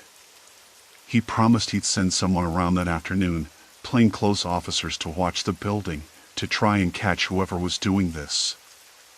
I hung up, a flicker of hope sparking inside me. But it didn't last long. Because as I stepped back inside and locked the door behind me, my phone buzzed again. No number. No one's coming. And I realized something worse. This wasn't just about control. This was about power. And power was something he was willing to take, no matter the cost. I stared at the screen, heart pounding, the chilling truth settling in. This wasn't just a threat, it was a warning. Story 4, Midnight Overtime, The Last Alarm. I never thought much about the house at the end of Maple Street, the one with the peeling white paint and the cracked porch steps. It was always there, standing silent and still, like it belonged to another time. Growing up, I passed it every day on the way to school, but I never stopped to look closely. It was just part of the neighborhood's backdrop, old and forgotten, like a raisin in a bowl of fresh fruit. It wasn't until last summer that I even considered stepping inside. I was 28 then, newly unemployed, and nursing a string of bad decisions that left me feeling brittle and hollow. The owls came into my life in the most mundane way possible, through a Craigslist ad. The ad read, "Old house on Maple Street for rent. Cheap. Needs work. No pictures. No details. Just that." The rent was suspiciously low, even for the area, but I was desperate. I replied with a quick message and got a reply that same day. The landlord wanted to meet at the house. When I first saw it up close, I felt a chill that had nothing to do with the summer heat. The front yard was overgrown with weeds, tangled and wild, but the house itself, despite the obvious neglect, had a stubborn air about it, like it resisted decay. The windows were grimy, the shutters hung crooked, and the door creaked unsettlingly when I pushed it open. The landlord was a man in his late 40s, balding, with a thin mustache and a voice that barely rose above a whisper. "You'll be responsible for the upkeep," he said, handing me a handwritten lease. The previous tenant left suddenly. Not much to say about him. Quiet guy. That was an understatement. The previous tenant was the first real clue that something about this house wasn't right. I signed the lease, took the keys, and moved in 2 days later. The first few nights were rough. The floors creaked under the weight of silence, and every bump and groan of the house sounded like a warning. But I was too exhausted to care. I slept with the windows open, the hum of the city drowning out my thoughts. It was on the third night that I started hearing the footsteps. At first, I thought it was just my mind playing tricks. The house was old, after all. Floors expand and contract, pipes rattle. But these footsteps were different. They were deliberate, slow, paced with a rhythm that didn't match the creaks or the hums. They seemed to move from the basement to the second floor, and back. Upstairs, downstairs, back again. I told myself it was the landlord, or maybe a neighbor with a key, though no one had mentioned that possibility. I checked all the locks twice. Nothing was missing or disturbed. I even called the landlord, who claimed he had no idea what I was talking about. One night, I stayed awake until the footsteps stopped. I sat in the living room, staring at the narrow staircase that led to the basement. A sudden urge pulled me toward the darkness below. Swallowing my fear, I flicked on the flashlight and crept down the steps. The basement was damp and cold, smelling of mold and dust. The weak light quivered over crates and old furniture, but nothing moved. No sign of whoever or whatever had been making the noise. I told myself it was rats or mice. The landlord had mentioned an infestation to the previous tenant. But then I found the scratch marks. They were on the inside of the basement door, deep gouges that looked recent.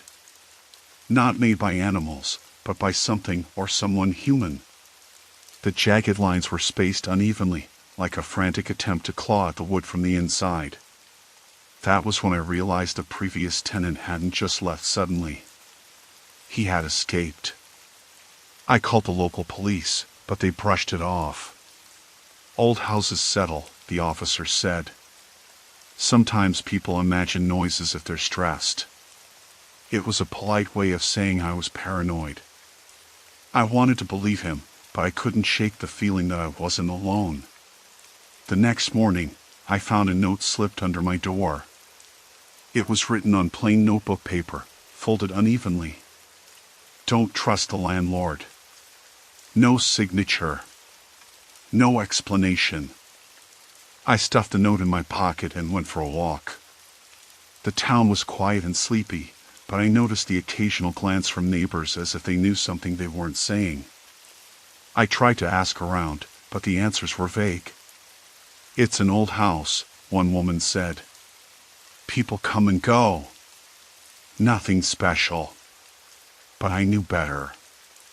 That evening, as the sun dipped behind the trees, I heard the footsteps again.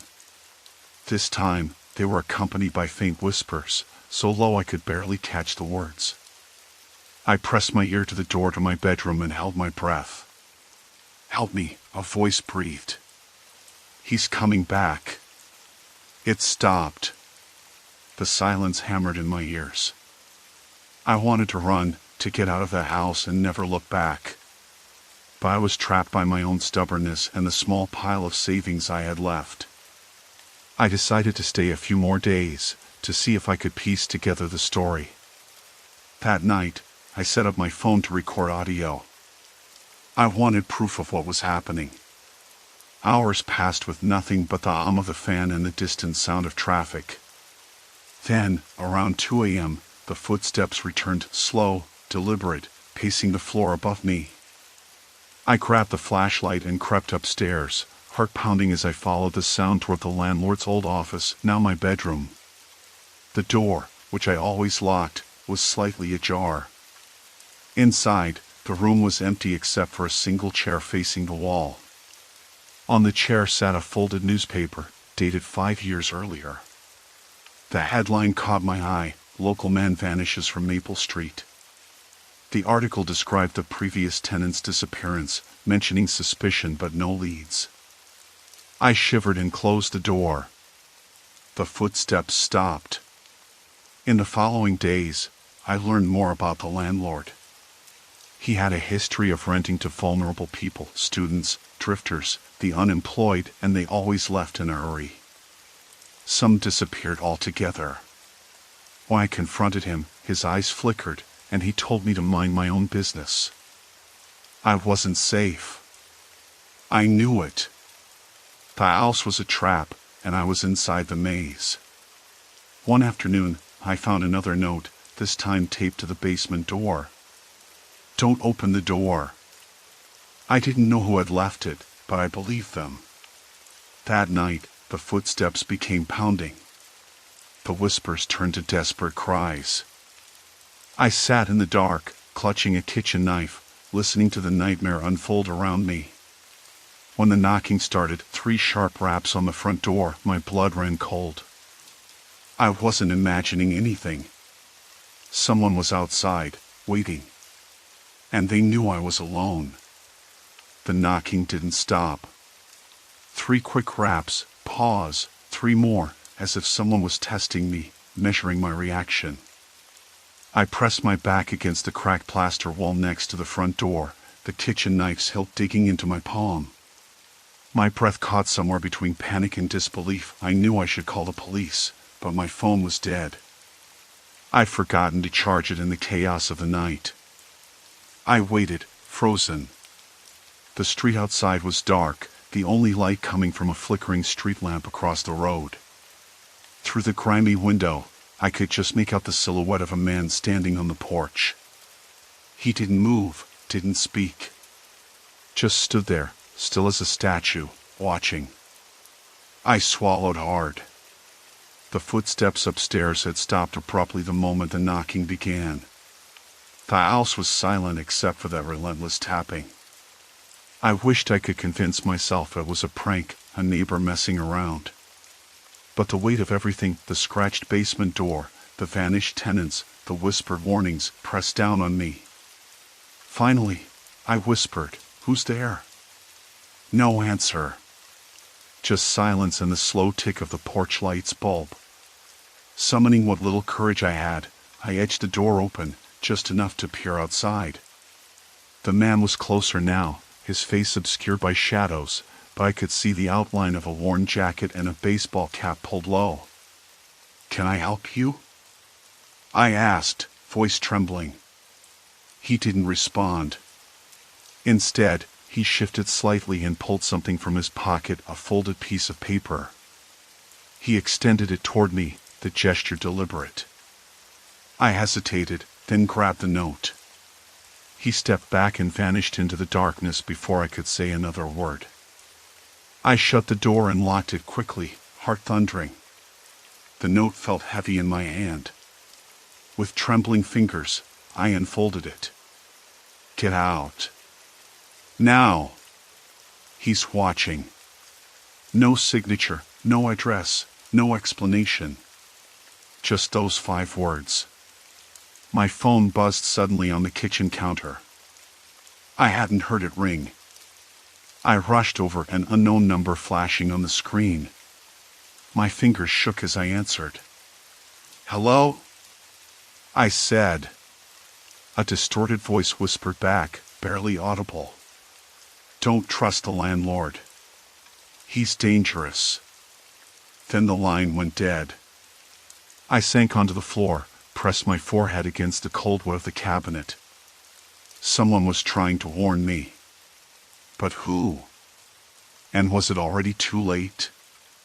The house felt suddenly suffocating, the walls closing in as if they were alive. I remembered the basement door, the deep scratch marks. I'd been too afraid to open it again. But now, I had to know. I had to see if there was more to find. I grabbed the flashlight and tiptoed to the basement stairs. The air grew colder as I descended. The smell of mold thickened, wrapping around me like a wet blanket. My beam landed on the door. The note taped to it fluttered slightly in the draft. I hesitated, then peeled it off slowly, folding it and stuffing it into my pocket. The door was unlocked. My heart hammered as I pushed it open, revealing the basement's musty darkness. The flashlight scanned the room, old crates, spider webs, stacks of broken furniture. At the far end, I noticed something new, a series of footprints in a thick layer of dust. Bare footprints, pressed deep, leading to a small alcove behind a collapsed shelf. I crouched and moved aside the debris, revealing a narrow gap in the wall, a hidden crawl space, just big enough for a person. A shiver ran down my spine. The crawl space was dark and damp, the air stale. I shone the flashlight inside, and it reflected off something shiny, a small metal object.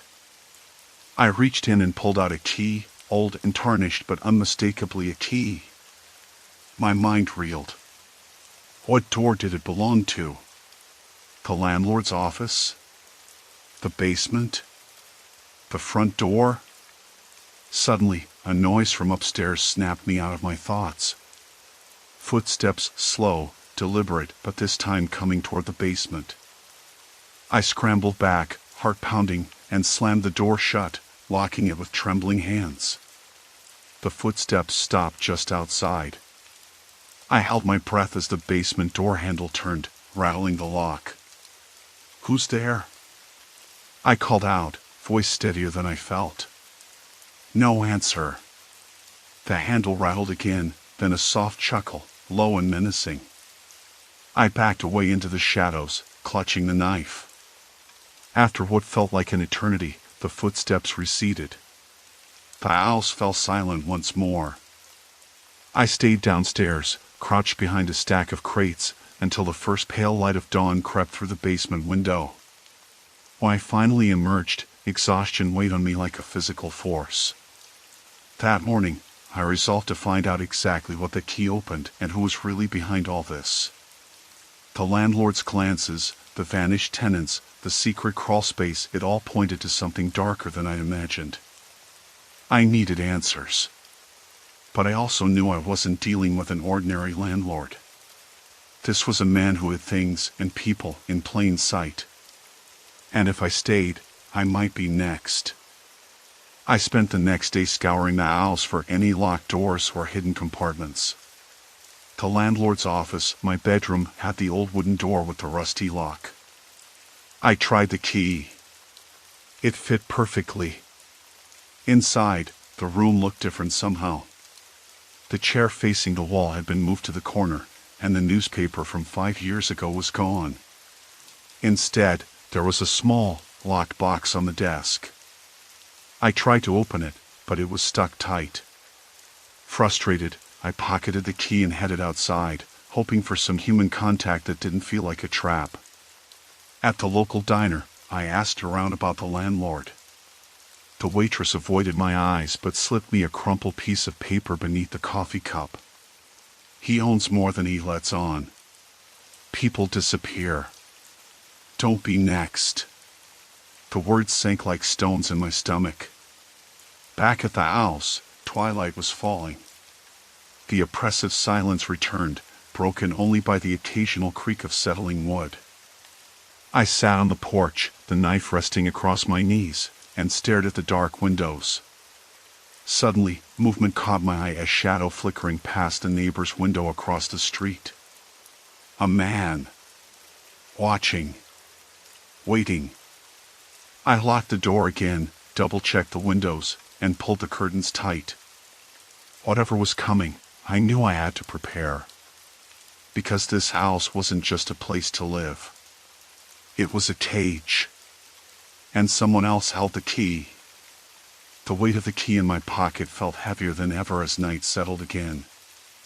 I barely touched dinner, nerves gnawing at me like a vicious animal.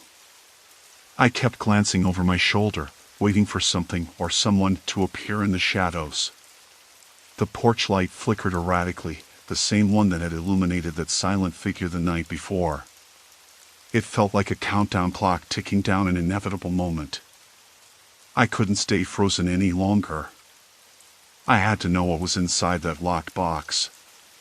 If the landlord was so dangerous, maybe that box held the key to everything, the truth behind the disappearances, the secret he'd buried beneath polite smiles and polite hellos. I steeled myself, flashlight and knife in hand, and headed back to the landlord's office. My fingers trembled as I lifted the box from the desk.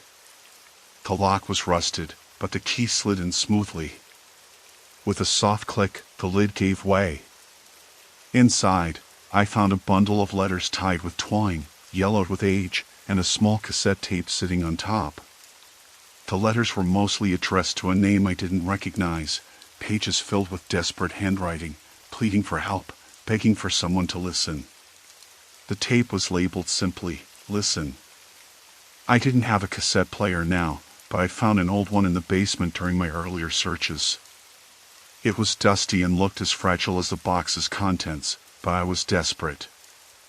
I grabbed the tape and hurried down to the basement, the house eerily quiet except for the soft scrape of my feet on the creaky wooden stairs. The basement was colder than I remembered, the air thick with that damp, moldy smell. I found the cassette player on a shelf buried beneath old tools and boxes. After some fumbling, I got it plugged into a wall socket. It sparked a little, but it worked. I inserted the tape, pressed play, and sank against the concrete wall. The voice was distorted but unmistakably male. Hoarse, worn, and full of fear. If anyone finds this, please listen. My name is Mark. I was a tenant here, but I didn't leave. Not really. They keep us locked in. No one's safe. He watches everything. The landlord. I think he's hiding us somewhere. No one believed me, never made it out. But if you're listening, run. Don't trust him. The voice cracked, a sob leaking through. The tape hissed and crackled, then changed tone. I don't know who he is exactly, always so polite, but his eyes, they're dead. He punishes anyone who asks questions. The basement door, don't open it. Not alone. The others, they're behind the walls. The crawl space, it's not just storage. It's a prison. My heart hammered in my chest. I rewound the tape and listened again, desperate to catch every word.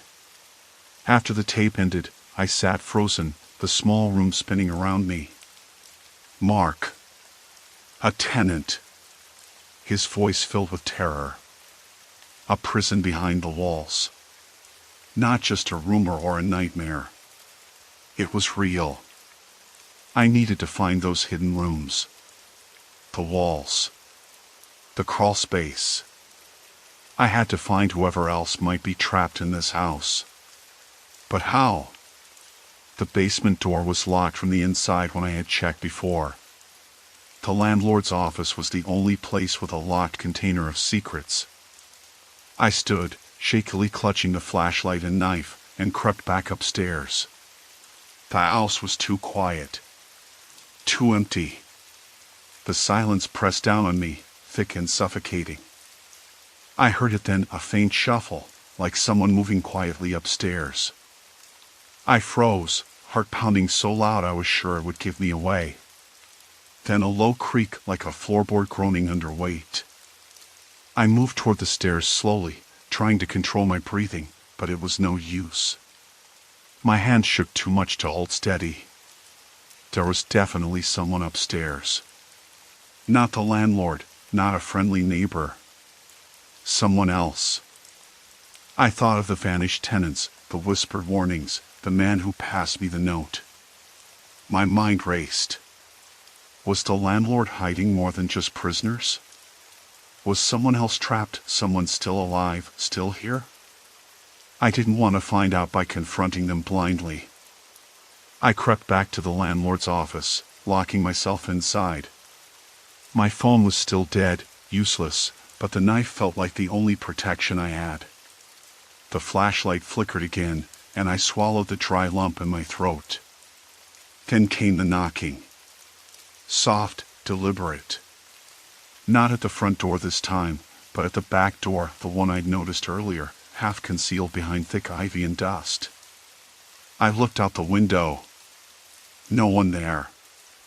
But the tapping moved to the porch again. And then a whispered voice, barely audible, scraping through the thin glass. Please, help me. My blood ran cold. I wanted to open the door, to shout back, but I was terrified. What if it was a trap? The landlord, or someone worse? But then the tapping changed, more urgent. And the voice came again, closer this time. Help me. I grabbed the key from my pocket and felt the cold metal bite into my skin. I had to do something. Slowly, I moved to the back door, each step heavier than the last. The knocking stopped. I hesitated, hand on the doorknob, knowing this could be the moment everything changed, either my rescue or my downfall. My breath caught in my throat as I unlocked the door and cracked it open, peering out into the dark. There, barely visible in the gloom, was a woman. She was dirty, eyes wide and haunted, clothes torn and damp. She looked like she hadn't slept or eaten in days. Thank God, she whispered, voice shaking. I've been trapped. You have to help me. I pulled the door fully open, and she staggered inside, collapsing against me, trembling. Who is he? I asked, voice barely above a whisper. She looked up, tears streaming down her cheeks. The landlord. He's not who he says. He's a monster. Please, don't trust him. I nodded, heart racing. Because now, I wasn't alone. And whatever came next, we'd face it together. But the question remained, how many more were still trapped in this house? And how long before he found out? The house wasn't just a cage. It was a prison. And the key was only the beginning. The woman's name was Emily. Her voice was a brittle thing, fragile and raw, like glass just on the verge of shattering. She sat on the floor just inside the door, one knee drawn up to her chest, clutching herself as though trying to hold together the pieces of what was left. I kept my flashlight trained on her face, the beam steady despite my shaking hands, trying to give her some comfort in this suffocating darkness. I don't know how long I've been here, she whispered, voice cracking. Weeks, maybe months. He doesn't keep us in one place. Moves us around in the house, mostly at night. Says it keeps us safe, but it's a lie. It's a prison. I swallowed hard, trying to absorb what she was saying. This wasn't some story, some twisted fantasy. It was real. And it was worse than I'd feared. Where are the others? I asked, my voice hoarse in the stillness. Emily shook her head. I don't know. Sometimes I hear voices quiet, muffled, like they're behind walls. Sometimes footsteps, or the scrape of furniture being dragged. I think they're locked somewhere in the crawl space or behind the walls, just like Mark said on the tape. Her eyes flickered toward the basement stairs. I've never been down there, but the door's always locked from the inside. We're trapped. The words hung heavy between us. The basement door locked from the inside meant someone was still there. Or had been, maybe still was. I pressed my lips tightly together, trying to think, trying to find any sliver of hope in this nightmare. Why did you come out now? I asked gently. Why risk being seen? Emily's hands trembled as she wiped at her face. He left the back door unlocked last night. I don't know why. I was scared and desperate. I couldn't take it anymore. Her voice dropped to a whisper. I thought if I could get out, get help, maybe someone else would come. But I'm so afraid now. What if he finds me? What if you're next? I clenched my jaw. I'm not going anywhere. I'm going to help you. Help whoever else is trapped. She nodded, grateful but wary. I don't know how much time we have. The owls groaned around us, settling into the night, but there was something else, the faintest shuffle, a scrape coming from the hallway outside the door. I froze, gripping the knife tighter. Emily's eyes snapped wide. He's awake, she breathed. A slow, deliberate knock sounded on the landlord's office door. We didn't move. We just listened. Then, a voice low, calm, chilling, drifted through the wood. You shouldn't have let her in. The landlord. His voice was colder than the November wind outside, stripped of any pretense of kindness. Emily whimpered, pressing herself against the wall. Who is he? I asked, trying to steady my voice. She swallowed hard. The landlord. But not just that. He controls the owls, controls us. He's dangerous. He's hurt people before. If he finds us here, if he knows we've escaped, it will be worse. The door handle rattled. I stepped in front of Emily, knife raised, breath shallow. Open up, the landlord ordered, voice deceptively calm. I shook my head. Please, Emily begged. Don't answer. The landlord's footsteps moved away. The silence stretched thin. We need to get out, I said urgently. Find a way to the others and leave. Emily nodded.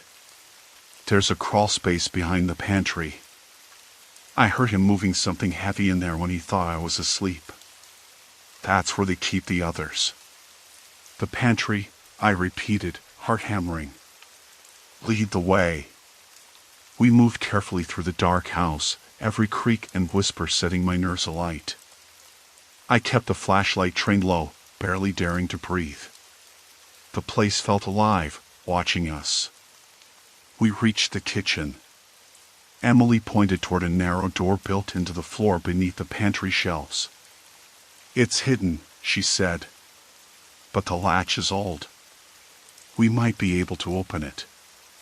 I knelt down, prying the hatch open with trembling fingers. A dark, musty hole yawned beneath us. The smell was thick, rotten, like mold and stale air sealed tight for years. Emily hesitated, then climbed down first, disappearing from view. I followed, the beam of my flashlight cutting through the darkness. The crawl space was tight, cramped, walls close enough to touch on either side. The floor beneath was dirt, and I could hear faint, desperate whispers echoing faintly. Over here, Emily's voice came from up ahead. We crawled forward, the air growing colder and heavier. Then, suddenly, a soft sobbing. I shone the flashlight toward a faint outline, a figure huddled in the corner, frail and gaunt, clutching knees to chest. "Hey," I said softly, kneeling beside her. "You're safe now." The woman looked up, eyes wide and haunted, but full of relief. "Thank God," she whispered. Emily and I exchanged a glance. There were more voices, more trapped behind these walls. We found two others, weak, scared, but alive. They had been hidden away, prisoners in the landlord's twisted game. But our respite was short-lived. From above, a sudden thud echoed the landlord. He had discovered the missing hatch. The crawlspace door shook as he tried to force it shut. "We have to move," I hissed. "Now!" We scrambled back into the cramped passage, the walls seeming to close in around us. Panic surged as the landlord's muffled shouts grew louder. I led them through the crawlspace, following Emily's whispered directions to a narrow exit beneath the house. The air tasted of dirt and desperation. We emerged into the cold night, hearts racing, breaths forming clouds in the frosty air. "We need to leave," I said firmly. "Find help. Call the cops." But Emily shook her head, fear in her eyes. "He watches everything," she whispered. "He'll know if we try to leave. We need a plan." I nodded, the weight of the situation pressing down. We couldn't just run blindly. We had to outsmart him. For the first time in weeks, maybe months, I felt something fierce take root inside me, a desperate, burning need to fight back. We weren't just victims. We were survivors. And we were coming for the truth. As we slipped into the shadows of the night, I knew one thing with brutal certainty. This house wasn't just a prison. It was a trap. And the landlord was the predator waiting inside. The night outside was a bitter slap against my skin, cold wind slicing through the threadbare jacket I'd grabbed in haste. We slipped silently through the back alley behind the house, the moonless sky swallowing us whole, hiding our ragged breaths and nervous footsteps. My flashlight was off now, my hands trembling too much to hold it steady. The others, the gaunt woman and two smaller figures, followed closely, their eyes wide with a mixture of exhaustion and terror. Emily moved in front, leading the way with a cautious urgency that suggested she knew every shadow and crack in these narrow passageways. I kept my knife sheathed but close, aware that any noise or misstep could alert the landlord or, worse, someone else who might be lurking. There was no telling what kind of people he surrounded himself with, people cruel enough to aid him or indifferent enough to let it happen. The whole thing felt like a nightmare choking on its own darkness. I glanced back one last time at the house, its windows dark but somehow still watching. The landlord's voice echoed in my mind, cold and accusing, "You shouldn't have let her in." He'd meant Emily, but I knew that threat was meant for all of us.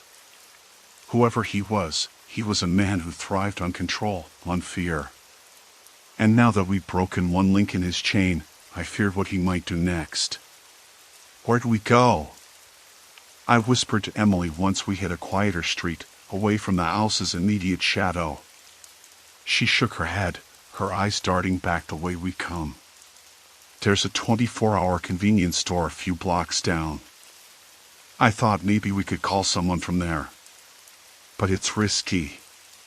Her voice cracked. "If he's watching. If he's tracking us." I nodded. "We don't have a choice." The others were silent, too scared or too weak to speak. I felt a surge of responsibility like nothing I'd ever known. We were all vulnerable, but that didn't mean we couldn't be dangerous if we stuck together. We kept moving, sticking close to the buildings, avoiding streetlights and any glimmer of a passerby. The city at night was a different beast, empty, but never quite safe. I knew the statistics. Crimes increased after dark, and we were exactly the kind of prey that predators sought out.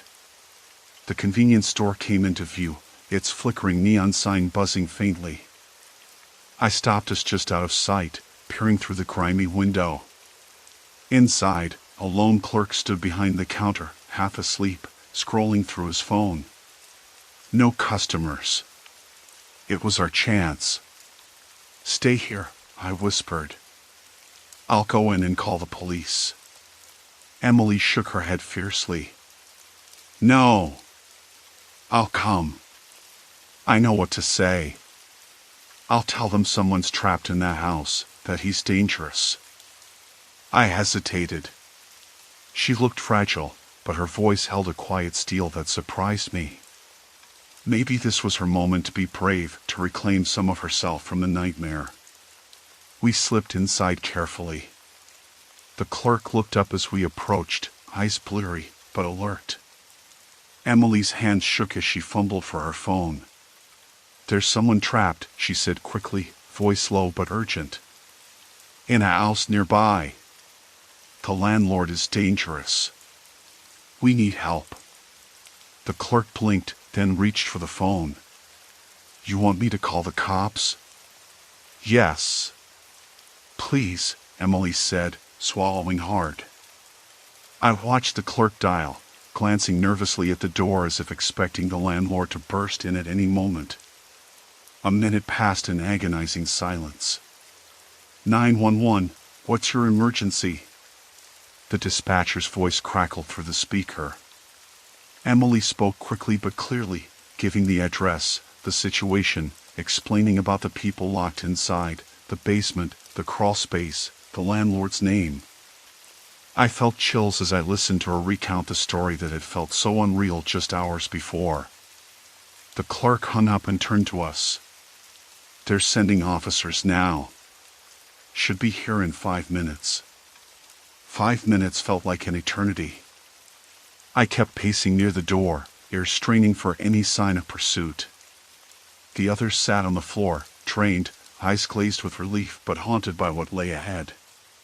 Then, just as I was about to lose hope, flashing blue and red lights painted the walls outside.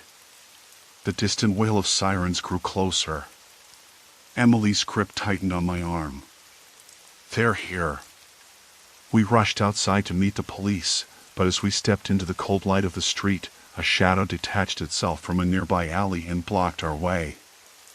It was him. The landlord. His face was pale in the streetlights, ice cold and hard as flint. The calm menace in his voice sent a shiver down my spine. "So you thought you could run?" My heart slammed against my ribs, adrenaline flooding through me. The knife was gone from my hand. We hadn't thought to bring weapons to a public street, but now I wished I'd held onto it. The officers stopped short, their hands hovering near their holsters. The landlord raised his hands slowly, as if to show he meant no harm, but his smile was cruel. "I'm just here to talk." Emily stepped forward, her voice trembling but steady. "You can't keep us here. You can't hurt us anymore." His smile faded. "You don't understand. I protect this place. I keep order. People like you, you don't belong here." One of the officers spoke firmly. "Sir, step back. We're responding to reports of illegal detention. We need you to cooperate."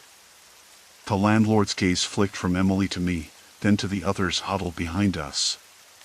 His jaw tightened, rage barely contained.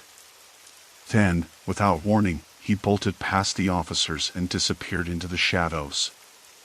"Hey!" one of the police shouted, giving chase. But he was already gone. We were left standing there, the cold seeping into our bones, the night swallowing the landlord and his secrets once more. The officers turned to us, their faces serious. "We're going to search the house," one said. "You're safe now. We'll get everyone out." I looked at Emily, at the others, and for the first time since this nightmare began, I let myself believe it could end. But deep down, I knew the landlord's grip wasn't so easily broken. He wasn't just a man, he was a force born from fear and control, and forces like that don't vanish quietly. As the police began their work, I felt the weight of what we'd uncovered settle heavily. This was just the beginning. Story 5, Beneath the Badge's Smile. I still remember the exact moment I realized something was wrong.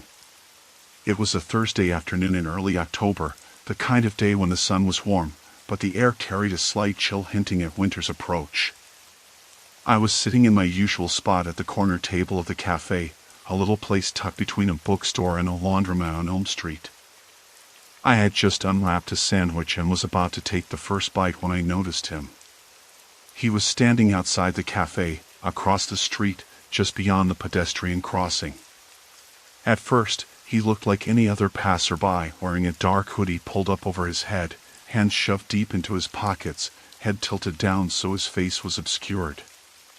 But then I realized he wasn't moving. Not really. Just swaying gently, like a tree caught in a light breeze. And his eyes were fixed on the cafe window, on me. I froze mid-bite. My heart was pounding in my chest, louder than the hum of conversation around me. The cafe was busy, but no one else seemed to notice the man staring across the street. I tried to catch his face in the reflection of the glass, but the foggy window distorted it, only a vague outline, a shadow. I told myself it was nothing. Maybe he was waiting for someone, maybe just resting for a moment. Elm Street was a busy route, after all, and dark hoodies were common in October. Still, I couldn't shake the feeling, the prickling on my skin, the sudden awareness of every sound, every movement around me.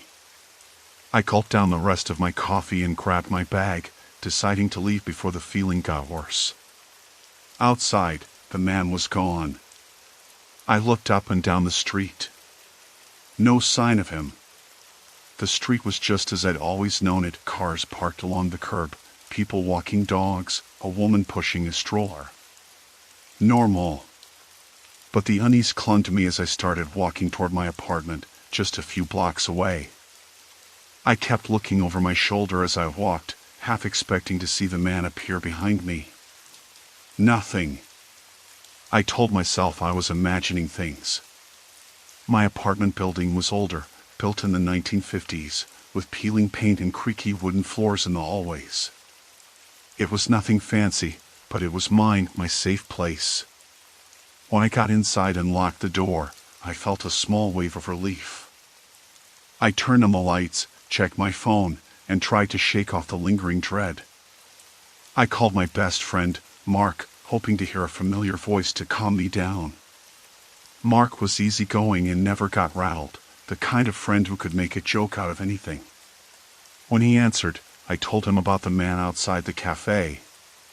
He laughed. Probably just a weirdo or a homeless guy. Elm Street is full of them. He tried to brush it off, but I could hear the concern in his voice, masked behind his usual sarcasm. Maybe. Still, it felt off. I hesitated before saying it out loud. Like I was being watched. Mark was silent for a moment. Look, if he comes around again, call me. I'll come over. I appreciated that, but I didn't want to worry him more than necessary. The next day was Friday, and I made sure to avoid the cafe. Instead, I grabbed a coffee from the gas station on the corner, trying to keep my routine but not make it obvious I was on edge. The streets felt different now, more hostile somehow. I noticed people glancing in my direction, or so I thought. Maybe it was paranoia. When I got to work at the law office downtown, I told my coworker, Jenna, about the guy. Jenna was practical, no nonsense, and had a habit of cutting through nonsense quickly.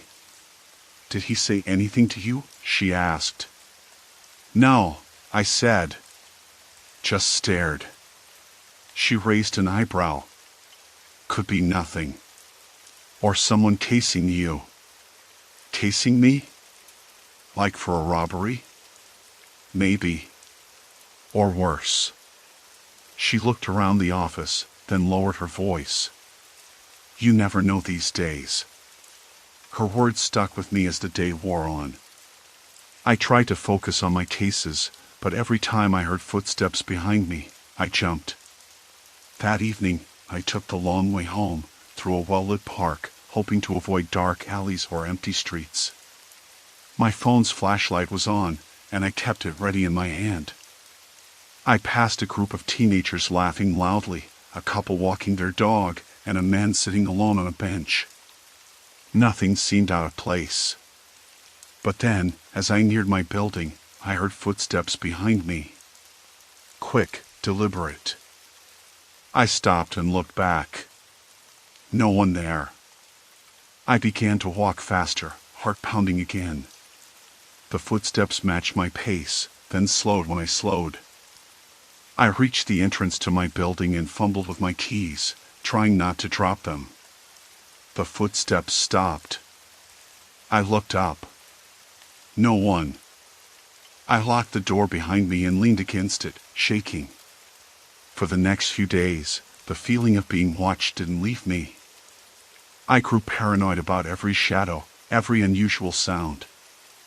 I changed my routine: no more cafes or parks, no more walking home alone after dark. I even started carrying pepper spray, something I never thought I'd do. One night, around 2 a.m., I was jolted awake by my phone buzzing. It was a text from an unknown number. "I see you." I stared at the screen, frozen. I wasn't sure if I wanted to call the police or pretend it never happened.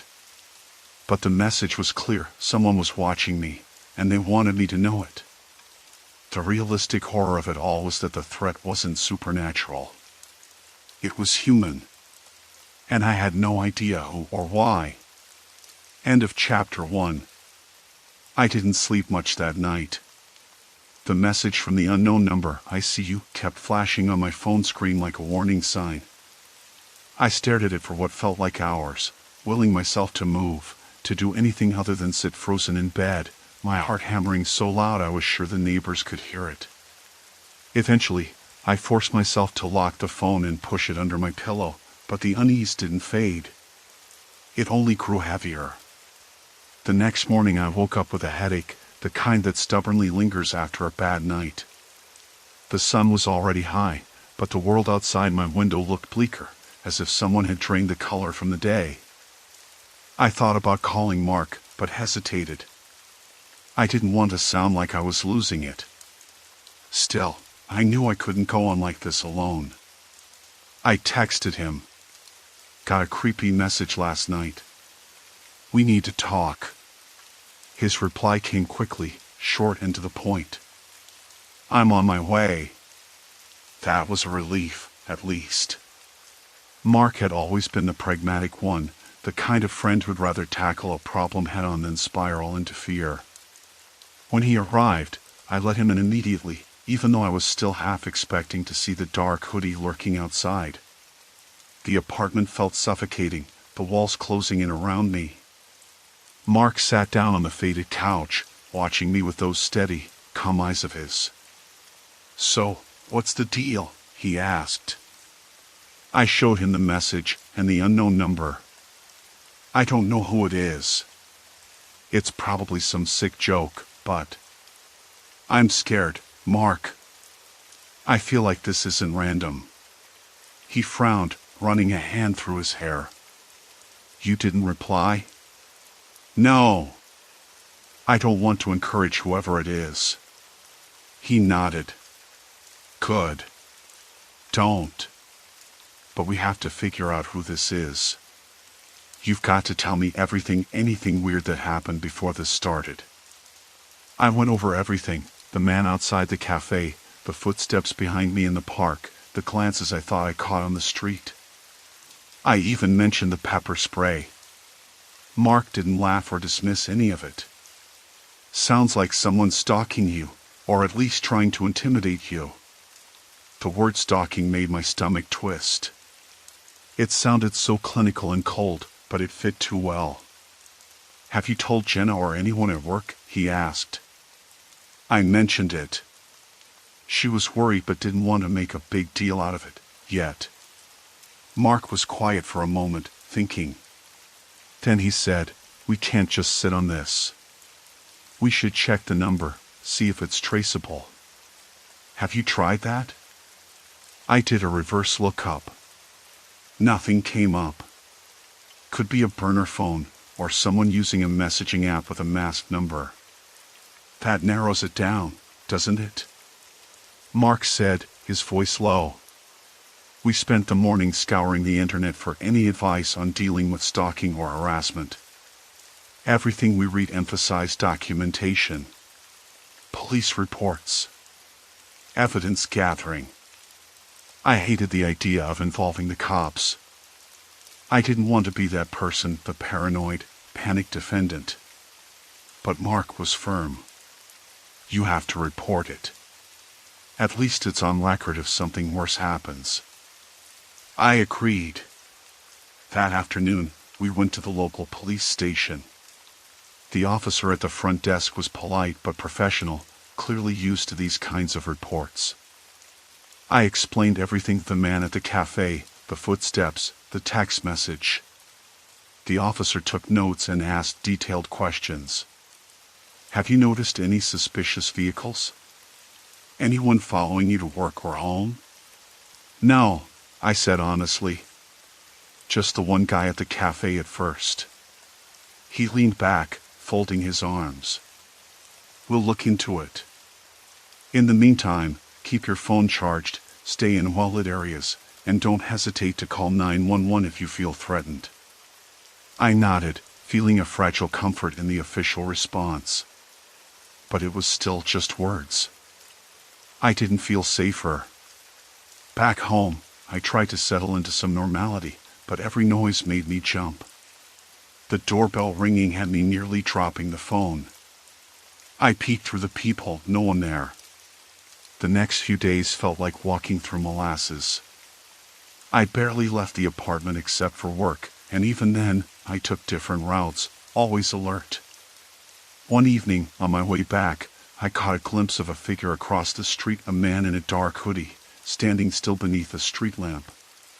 My breath caught. I ducked behind a parked car and waited, heart pounding, until he moved on. I wanted to scream, to run, but I forced myself to keep walking, keys clenched in my fist. That night, Mark stayed over. We installed extra locks on my door and set up a cheap security camera aimed at the entrance. I hated feeling like a prisoner in my own home. The messages continued. Sporadic texts from different unknown numbers, each one chilling. "Watching you. Don't look back. You can't hide." Each message was like a slap, a reminder that someone was out there, patient and cruel. One morning, I found a small package slipped under my door. Inside was a single photo, a snapshot of me, taken from across the street, outside the grocery store the day before. I stared at it, feeling violated and terrified. I wanted to throw it away, but Mark insisted we keep it as evidence. I realized then this wasn't random. Someone was tracking me, studying me, and waiting for the right moment. I felt trapped in a nightmare where the monster wasn't supernatural, but human, calculating and relentless. And I didn't know how to escape. The days that followed blurred into a haze of anxiety and exhaustion. I barely left the apartment except for work, and every step outside felt like a gamble. The photo in the little package haunted me, that quiet proof that someone had been watching me closely enough to snap a picture from across the street. I kept it tucked away in my desk drawer, alongside the printout of the text messages. Mark said evidence was everything, but I hated what it represented, a tangible reminder that my privacy was gone, and maybe my safety too. I tried to sleep. I really did. But every noise, the creak of the building settling, the hum of a car idling too long outside, footsteps on the stairs, made my heart jump. I wasn't sure if I was on the edge of a panic attack or just plain exhaustion.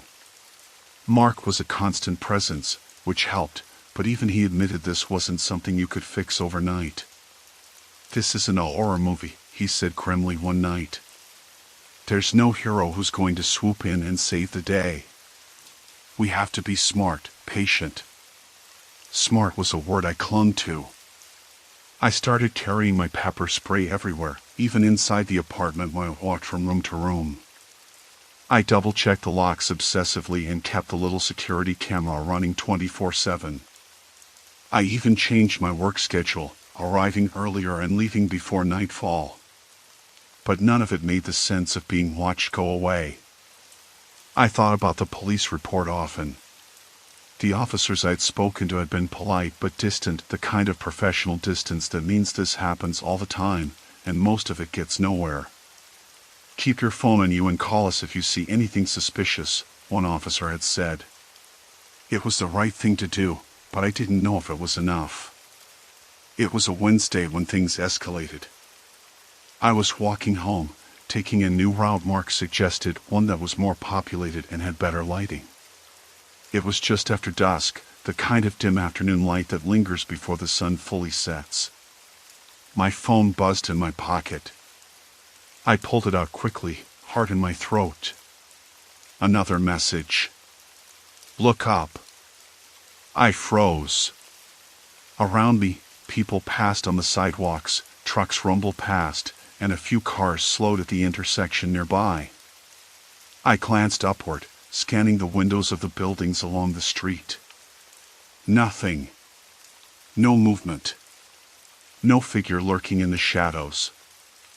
I shoved the phone back in my pocket and quickened my pace. But then, a noise, a soft shuffle from behind me. Feet hitting the pavement, matching my speed. I didn't turn around. I didn't want to. I didn't want to know if the person was close enough to grab me or far enough to give me a moment to call for help. I heard the footsteps slow down, then speed up. I forced myself to keep walking, my breath short and shallow. At the corner, I broke into a run, weaving through a small crowd gathered outside a coffee shop. I ducked inside without thinking, heart pounding so hard it echoed in my ears. The warmth of the shop was sharp against the cold evening air. The barista looked up at me, eyebrows raised. "Just a coffee, please," I said quickly. I pulled out my pepper spray before I ordered, just in case, gripping it tightly. The shop was busy, the hum of conversation a strange comfort in the chaos of my mind. I looked out the window, but I didn't see anyone following. The street was empty, save for a few people walking their dogs or heading home. Mark called me about 20 minutes later, checking in. "I'm fine," I said, trying to keep my voice steady. Someone followed me for a bit, but I got inside the cafe. "I'm safe now." "Good," he said, relief clear in his voice. "Did you call the police?" "No. Not yet. I'm afraid to look like I'm overreacting." "Don't worry about that. If someone's following you, it's real. We'll handle it." He promised to stay with me that night. It helped, having him there, a steady presence in the dark. I kept the security camera on, and every time my phone buzzed, I jumped. The next day, I found a note slipped under the door, neat handwriting, almost deliberate. "You can't hide forever." I didn't tell Mark right away. I shoved the note into the same drawer as the photo and the texts, feeling a cold wave of helplessness. I thought about who this person could be. Was it someone I knew? Someone from work? A neighbor? The man outside the cafe? The hoodie figure from the street lamp? The not knowing was the worst part. Mark suggested installing more cameras, maybe outside the building, if the landlord agreed. I nodded, feeling drained but knowing it was necessary. We called the landlord that afternoon. He was a gruff man, more interested in rent than security, but he agreed to let us put up a camera in the hallway outside my door, on the condition that Mark or I paid for it. I didn't care. I wanted every possible safeguard. The weekend arrived, and with it, a fragile sense of routine returned. Mark stayed over again, and I tried to focus on work. But the messages kept coming. One afternoon, minutes after I'd left the building for a quick lunch, I got a photo. It was a picture of my unlocked bike, chained outside the apartment complex. I didn't own a bike. I stared at the screen, hands shaking. Someone had been inside the building while I was gone.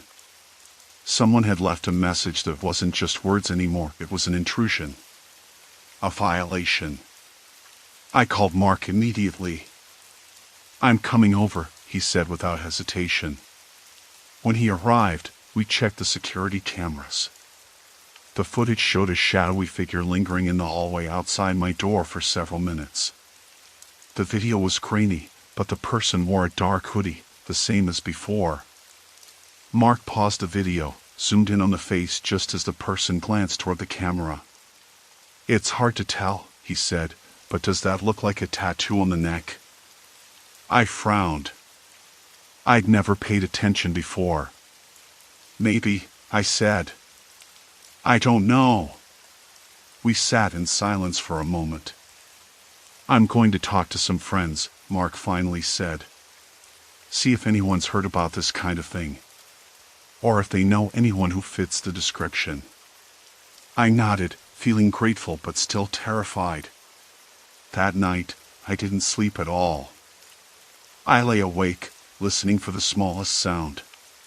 The doorbell rang twice around 3 a.m., but when I peeked through the peephole, no one was there. My phone buzzed with a new message. "Next time, I won't just leave a photo." I didn't reply. But I knew this was no longer just harassment. This was a threat. And I was running out of options. The next morning, I woke with a tight knot in my stomach, the kind that made every breath feel shallow and every noise deafening. The sun was shining through the thin curtains, but it didn't help. I hadn't slept more than 2 restless hours, and the memory of the 3 a.m. doorbell ringing and the message that followed clung to me like a dark cloud. Mark was already up when I stumbled into the kitchen, his face drawn but determined. He'd spent the night scouring online forums and reaching out to contacts. "I found something," he said quietly, pouring 2 coffees. "Not exactly what we hoped for, but it's something." I perched on the edge of the table, clutching my mug as if it were a lifeline. "What is it?" "There's a pattern," Mark explained. "People who get stalked like this, harassed with messages, sometimes photos, and then threats, they usually know the person. Or at least cross paths with them. It's rarely random.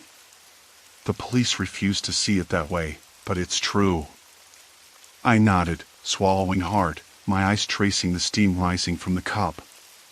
"So someone I know is doing this?" "Maybe. Or someone who's been watching you for a while." He hesitated, then added, "You said you didn't tell your landlord everything?" I shook my head. "He doesn't want to get involved. Said it's not his problem unless it damages the building." Mark frowned. "We need more eyes on this place, inside and out. If the landlord isn't cooperating, we'll have to get creative." Before I could ask what he meant, my phone buzzed again. The screen showed a new text, but before I could open it, Mark snatched the phone. "Let me see that." He read the message silently, then looked up. "It's just another photo. This time, it's the inside of your apartment. The living room, to be exact." I froze. "How?" "That's the thing. The door was locked. And the security footage from last night shows no one coming in or out." I stared at the screen, heart hammering. So someone has a way in without me knowing. Mark shook his head, voice low. "It could be a spare key. Or maybe something more sophisticated, lock-picking, or even someone inside the building." The thought made my skin crawl. We spent the day reviewing every piece of footage again. The cameras captured the hallways, the lobby, even the stairwells, but there was no sign of forced entry or suspicious activity during the times the photos were taken. It was like the intruder moved in and out without a trace. Mark suggested we talk to the neighbors. Maybe they've seen something. Or heard noises. Sometimes people notice more than they realize. I hesitated but agreed. We started with the apartment next to mine, a middle-aged woman named Mrs. Carter, who was mostly quiet but friendly enough when we bumped into each other in the hallway. When we knocked, she opened the door cautiously. "Hi, Mrs. Carter." "Sorry to bother you," Mark said gently. "We live next door and wanted to check if you've noticed anything unusual lately. Any strangers, noises, anything at all?" She glanced past them into her apartment before nodding slowly. "Well, now that you mention it, I thought I heard footsteps in the hall late at night, a few times this week. Usually around 2 or 3 in the morning. But I just figured it was someone coming home late. Did you see who it was?" I asked. "No, I didn't look," she admitted. "I wasn't sure if I should. I live alone, and honestly, I'm a little scared to get involved." I felt a pang of sympathy. We were all on edge now, trapped in this invisible threat that crept around us in the dark. "Thank you for telling us," Mark said. "If you hear anything again, please let us know. And call the police right away if you feel unsafe." She nodded, closing the door slowly. We moved on to the other neighbors on the floor, but most were either out during the day or unwilling to talk. By evening, the atmosphere in the apartment had turned oppressive. The weight of the unknown pressed down on me, making the walls feel like they were closing in. Mark was pacing near the window, phone in hand. "I got a friend who works at the precinct. I'm going to see if he can push for more patrols around here. Maybe get someone to check the building more often." I reached for my pepper spray, the familiar grip grounding me in the chaos. "Do you think this will stop them?" He shook his head. "I don't know. But we have to keep fighting. You're not alone in this." That night, I set up an extra lamp in the living room, leaving it on throughout the night. I moved the camera to cover the hallway from a different angle, hoping to catch anything we'd missed. At 1:13 a.m., my phone buzzed. I stared at the screen, hands trembling. Another message. "Stop looking." I didn't reply. I felt the room closing in, the shadows growing thicker. Then, the unmistakable sound of footsteps outside the apartment door. Slow. Deliberate. I gripped the pepper spray tightly, heart pounding so hard I thought it might burst through my ribs. The footsteps stopped. A pause. A scraping noise, like someone pressing a key against the lock. I held my breath. Then, a soft metallic click. The door handle turned slowly. I sprayed the pepper spray blindly as the door swung open. The rush of air hit me first, then the faint silhouette of a figure recoiling. Mark was there in an instant, shoulder barging the door fully open, blocking the way. "Get back," he barked. The figure stumbled backward into the hallway, a tall man wearing a dark hoodie, face obscured by shadow. "Police!" Mark shouted into his phone, already dialing. The man turned and fled down the stairs before we could see more. My knees nearly gave out, but Mark held me steady. The sirens came soon after. When the officers arrived, they swept the building but found no sign of the man. "Did you get a look at him?" one officer asked. "Not really," Mark said.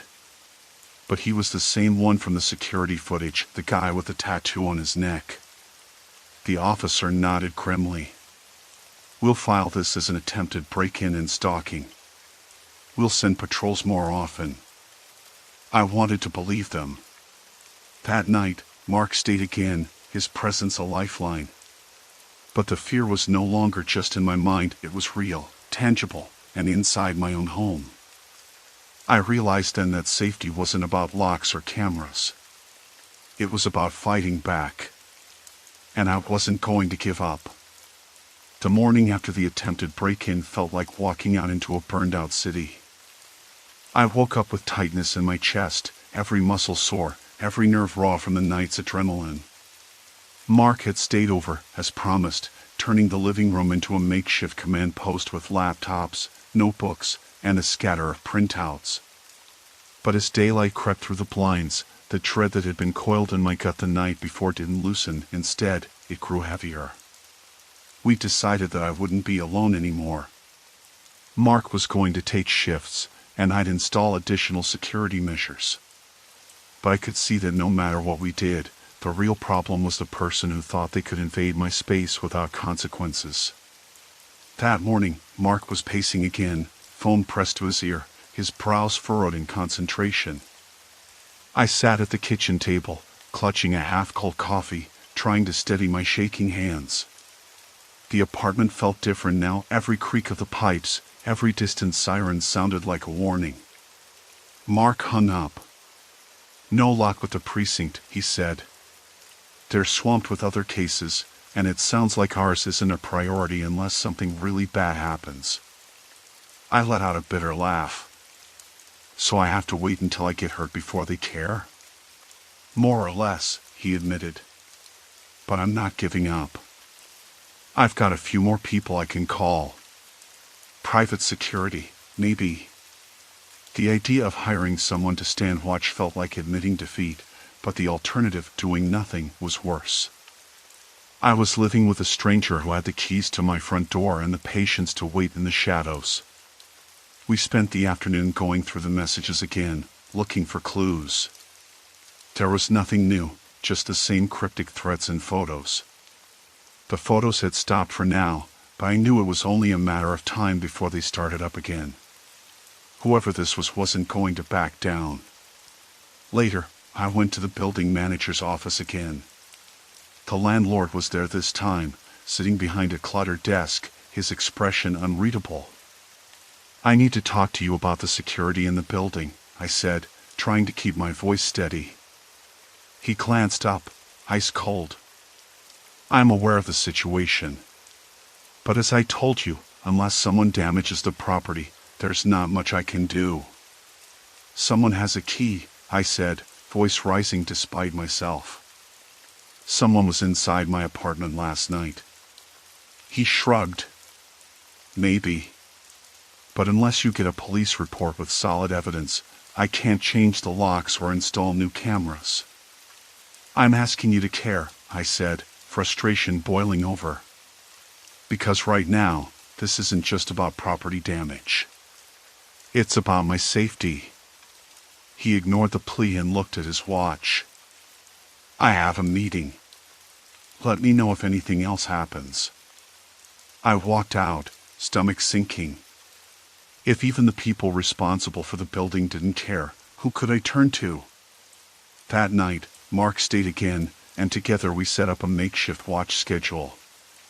I kept the pepper spray close, the front door chained, and the living room lamp burning late into the night. Every noise made me jump. I didn't sleep much. At around 2 a.m., my phone buzzed again. I didn't even need to check the screen to know it was from him. "Why won't you just stop?" I swallowed hard, the words stabbing at me like ice. Then, a second message came. "I see you." The apartment suddenly felt suffocating. I wanted to scream, throw the phone against the wall, do anything to break free from the invisible leash tied around my neck. Mark was awake, watching me closely. "You okay?" he asked. I nodded, though the tremor in my voice betrayed me. "I'm fine." But I wasn't. Not really. The next day, Mark and I went back to the hallway cameras, watching the loops again. We noticed something new. Someone had been lurking in the shadows of the stairwell, just out of frame, several times over the past week. "Look at this," Mark said, pausing the footage. "He's waiting for someone." I stared at the dark figure, hood pulled low, shifting nervously. The same guy from the night before. How does he keep getting so close without anyone noticing? I whispered. Mark shook his head. Because no one wants to get involved. People see shadows but pretend not to notice. We decided to speak with Mrs. Carter again. This time, she was hesitant but admitted hearing footsteps almost every night. It was clear she was scared, maybe more than I realized. I don't want to be a part of it, she said quietly, but maybe I could keep an eye out. Her words were a small victory. That evening, Mark and I installed an old door jammer we found online, something extra to lock the door from the inside. It wasn't foolproof, but it was one more barrier. As I lay in bed, Mark beside me, I felt the familiar tightness again. But there was something else this time, a spark of defiance. I wasn't going to let this person take over my life.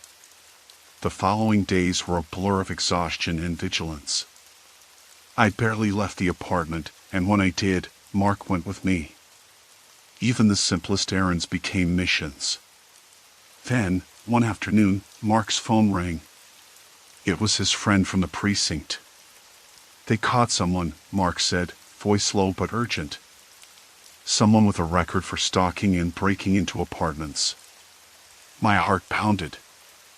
Are you sure it's the same guy? They found him near your building last night. The tattoos matched the description from the security footage. Relief was overwhelming but tempered by the knowledge that this was far from over. The man was in custody, but the fear wouldn't just vanish overnight.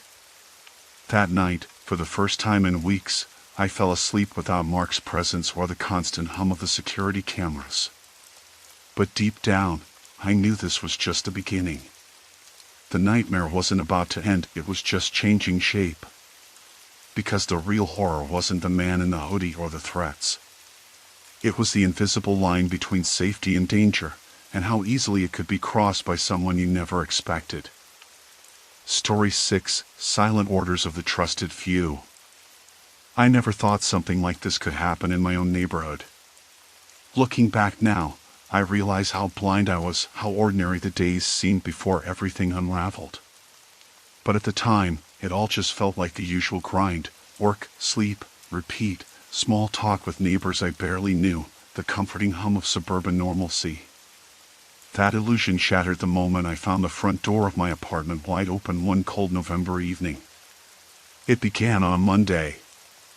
I had just gotten home from work around 7 p.m., juggling my grocery bags and fumbling for my keys in the dark. The street was quieter than usual, no distant laughter from kids playing, no sound of cars passing by. Just an eerie stillness that I didn't immediately register as strange. I should have. The air smelled different too, sharp and metallic, but I didn't think much of it. I was tired and just wanted to get inside and make dinner. When I pushed the door, it swung open with a soft creak and I froze. I'm careful about locking up. Always have been. But the deadbolt was undone. My heart jumped into my throat as I stepped inside, calling out, "Hello?" Just in case someone was hiding, maybe a neighbor who had a spare key or a friend who decided to drop by unexpectedly. No answer. The living room was dim, the only light came from the flickering street lamp outside. Everything looked untouched, but an unsettling feeling crept over me like a cold hand on my back. I set the bags down slowly, my mind racing. Had I forgotten to lock the door that morning? Did someone break in while I was at work? I almost didn't want to look any further, but I needed to check if anything was missing. The apartment was cluttered, it was a mess, but nothing seemed out of place. The TV was on mute, the couch cushions had their usual dents, and my laptop was still where I left it on the dining table. Then I heard it, a faint noise coming from the bedroom. A soft shuffling, like someone moving around carefully so as not to be heard. I froze again, every instinct on high alert.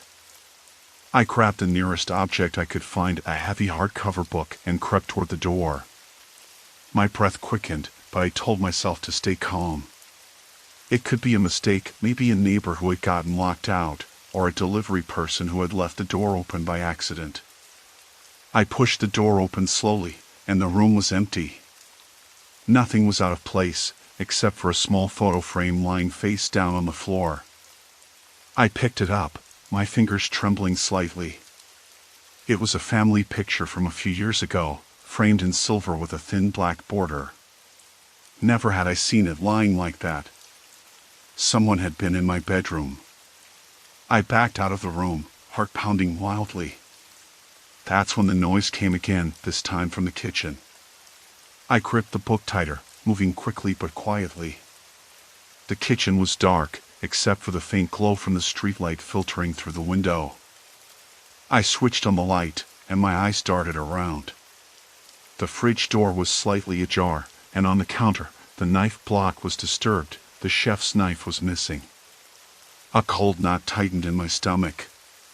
Someone had been here and had taken a knife. For what? I didn't want to think about it. I grabbed my phone and dialed 911, whispering my address as calmly as I could. The operator told me to stay put and wait for the police. I locked myself in the bedroom and sat on the edge of the bed, clutching the book like a lifeline, every creak and whimper of the apartment making my skin crawl. It was almost 20 minutes before a pair of police officers arrived, flashlights cutting through the dimness as they swept the unit. They found no one, no forced entry, no fingerprints other than mine.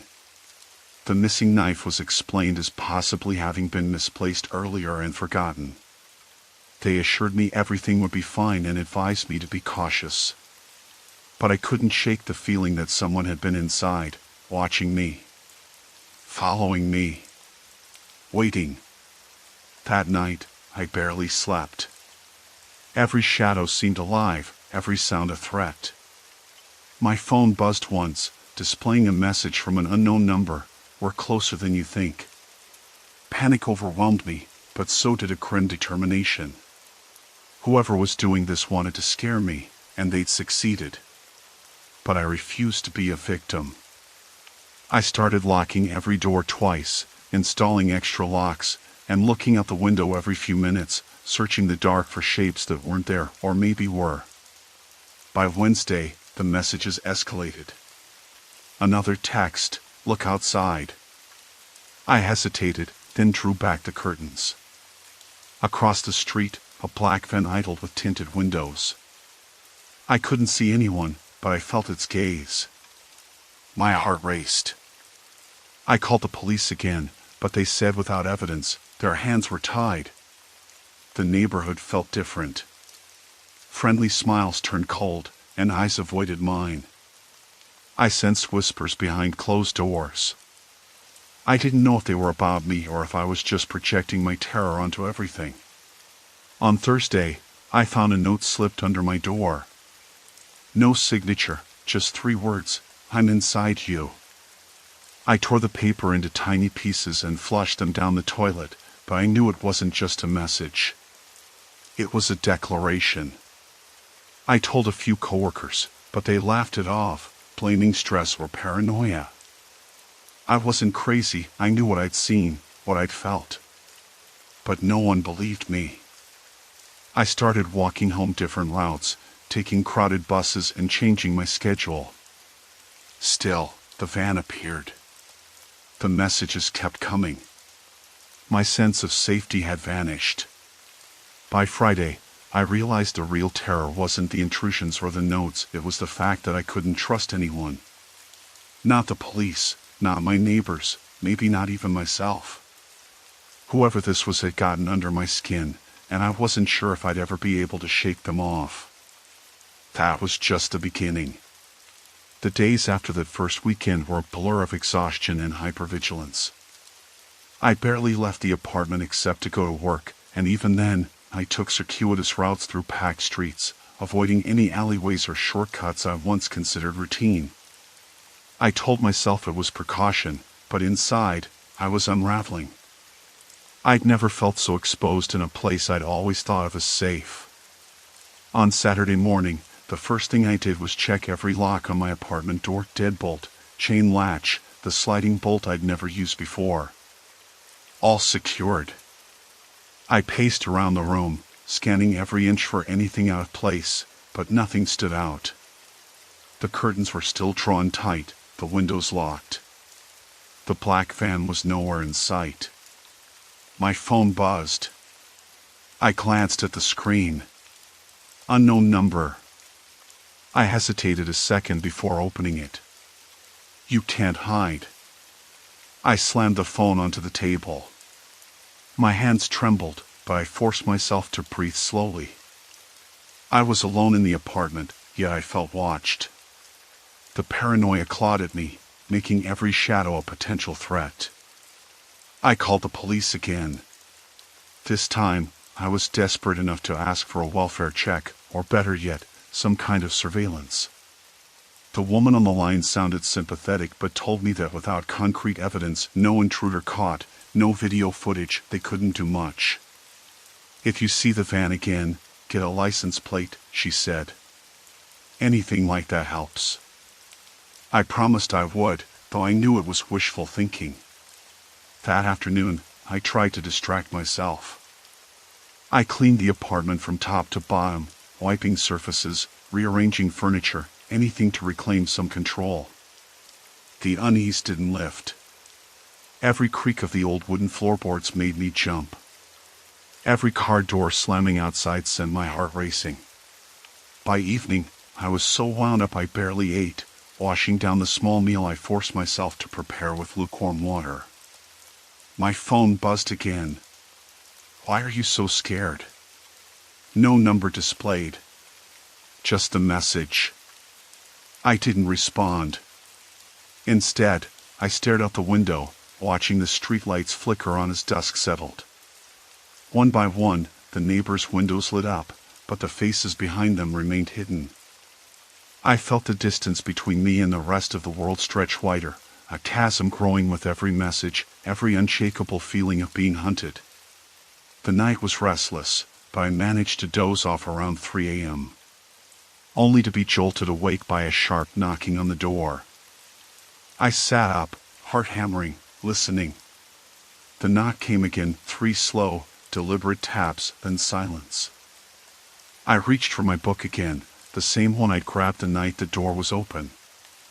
I slipped out of bed quietly, eyes fixed on the door. Through the peephole, I saw nothing but the dimly lit hallway. I whispered, "Who's there?" No answer. I didn't open the door. Instead, I backed away and called the police. By the time they arrived, the knocking had stopped. They searched the hall, found no one, and left me again with reassurances that didn't reach me. That Sunday, I thought maybe I was losing my mind. Monday brought work, but I found it hard to focus. My coworkers noticed. I smiled weakly when they asked if I was okay.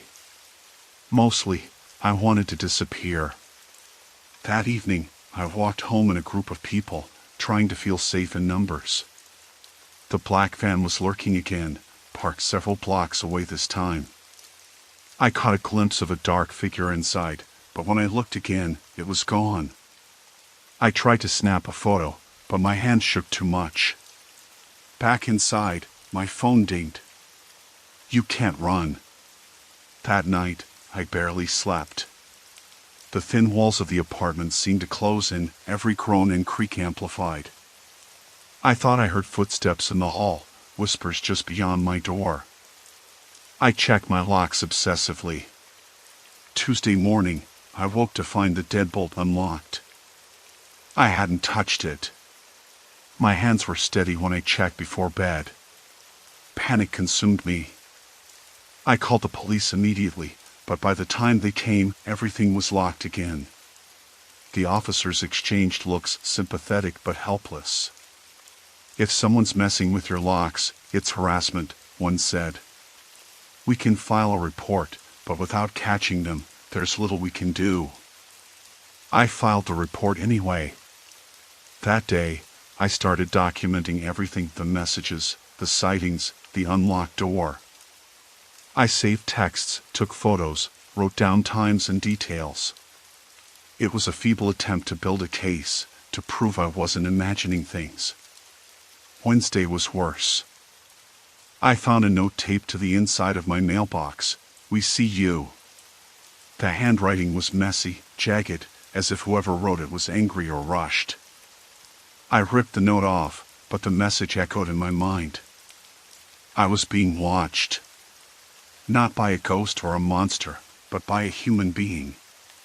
Someone who wanted to control me, to break me. I started sleeping with a kitchen knife under my pillow. Thursday, I dared to tell my closest friend, Sarah.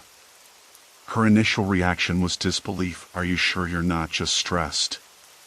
But when I showed her the messages, the notes, the photos, her expression changed.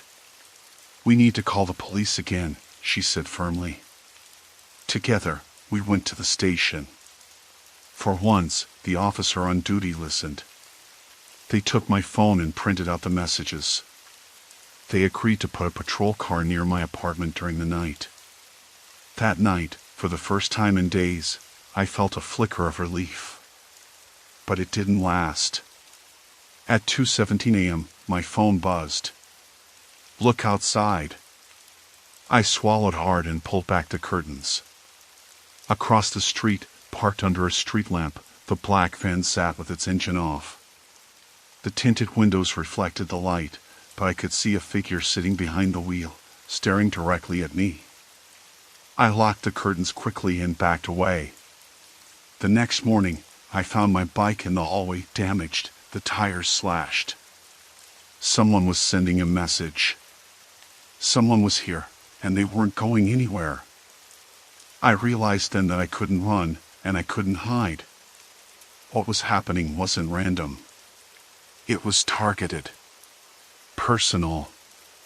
I didn't know who wanted to terrorize me, or why, but I knew one thing: it was a game to them, and I was their unwilling player. And the worst part? I had no idea how to win. The following days blurred into a haze of exhaustion and dread. The police presence was there, in a way, but fleeting and ineffective.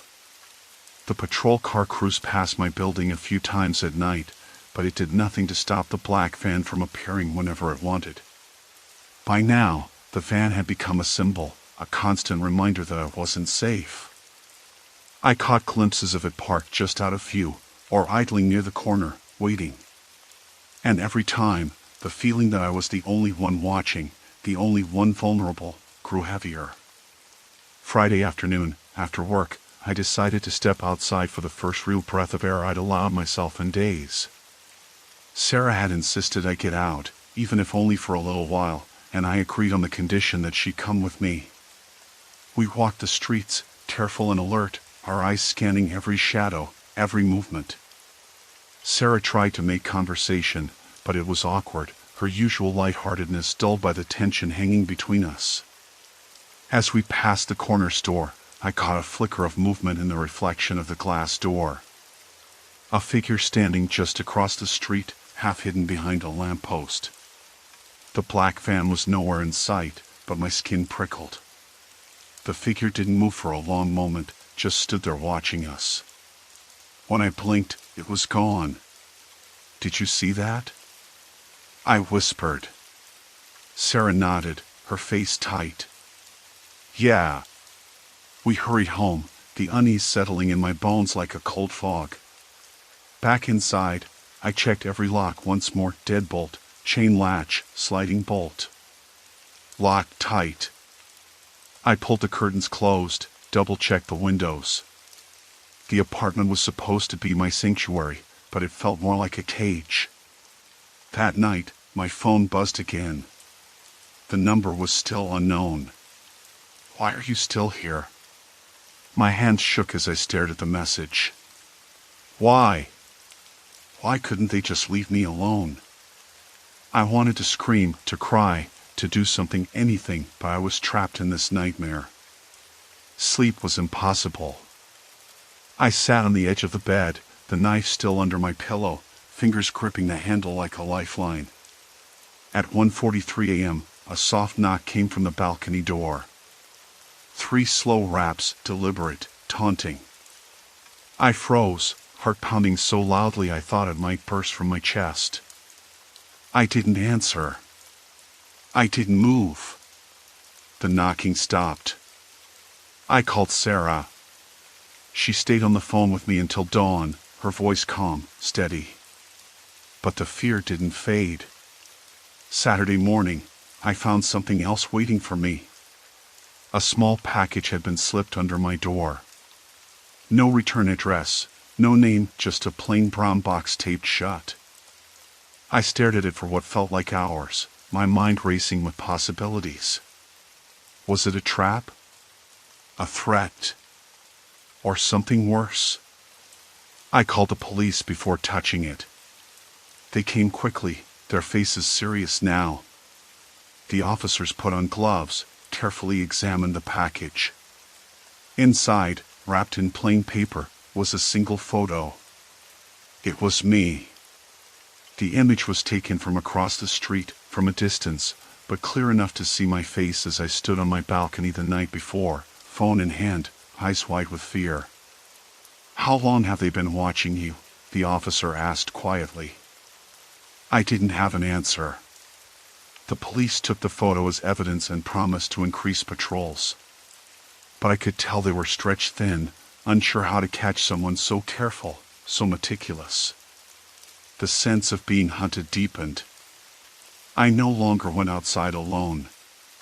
I stopped answering calls from unknown numbers.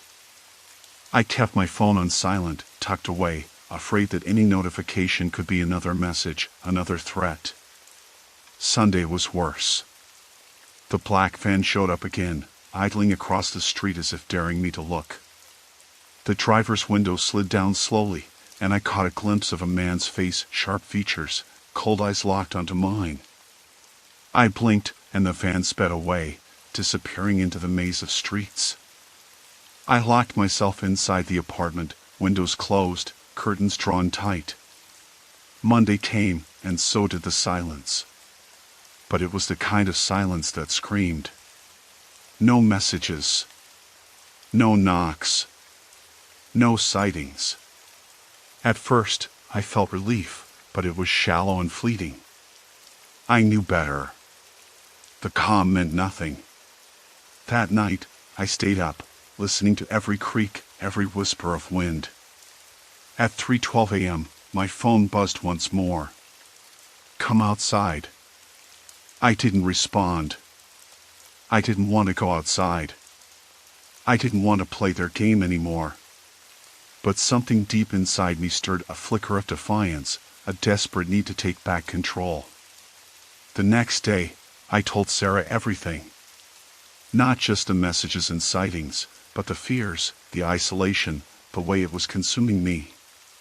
"We have to fight back," she said firmly. And so we did. I started carrying pepper spray, even inside the apartment, and Sarah stayed over as much as possible. I changed my routine, varying my routes, avoiding familiar places. We set up a camera in the hallway, hoping to catch a glimpse of whoever was doing this. Days passed with nothing. Then, late Thursday night, the camera picked up movement. A shadow, a figure, crouching near my door. The officers were called immediately. They arrived within minutes, but the figure was gone. They found footprints outside, muddy and fresh. For the first time, the threat felt real, tangible. Not a faceless specter. Not a shadow. A person. Someone close enough to reach me. Someone who wasn't done. That night, sleep finally eluded me completely. I sat in the dark, clutching the knife, listening to the silence that felt anything but safe. The game was far from over. And I was running out of moves. The next morning, I woke to a dull ache behind my eyes and an emptiness in my chest that no amount of coffee or deep breaths could fix.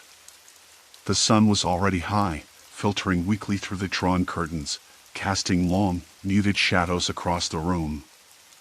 I lay still for a long time, listening to the silence, waiting for it to crack.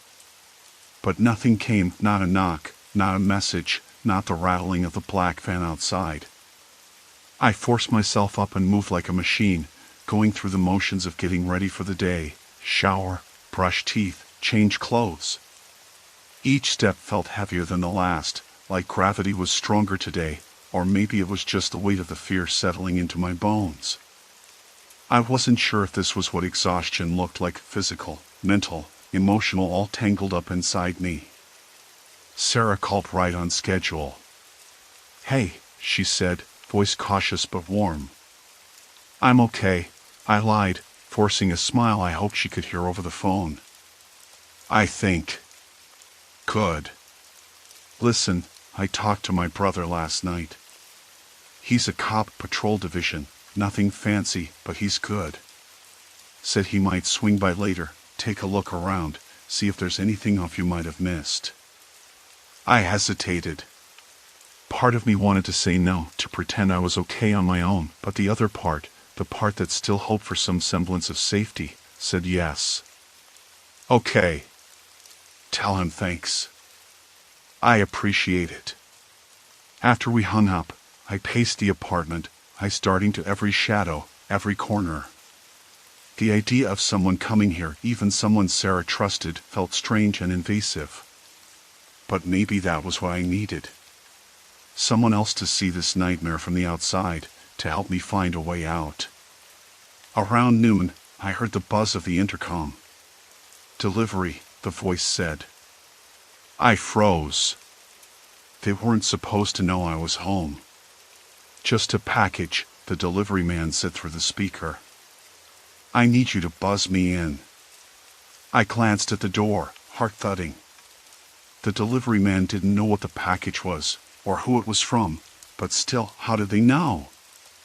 I pressed the button reluctantly. The door buzzed open, and a few moments later, there was a knock. I opened it just enough to slide the box inside. No one was there.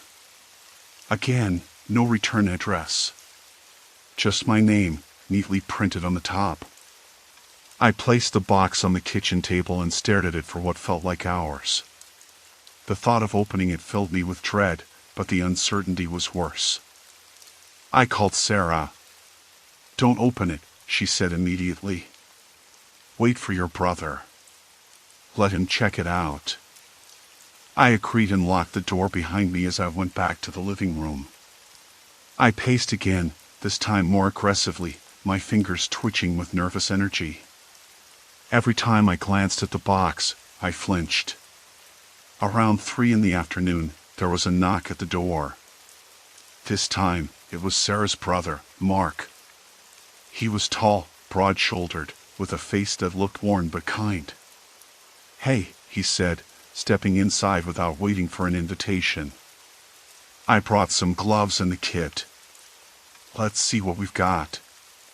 We moved to the kitchen table. I pointed at the box. Mark nodded and put on latex gloves. Slowly, methodically, he cut the tape, peeled back the layers. Inside was a small, weathered envelope. He pulled it up carefully and opened it. Inside was a single sheet of paper. On it was a crudely drawn map, streets marked with X's, arrows, and a circle around my apartment building. I swallowed hard. "What the hell is this?" I asked quietly. Mark shook his head. "Looks like someone's been tracking your movements, maybe planning something." I felt bile rise in my throat. "Do you think it's the same guy? The one from the black van?" "Hard to say." Mark frowned. "But whoever it is, they're organized.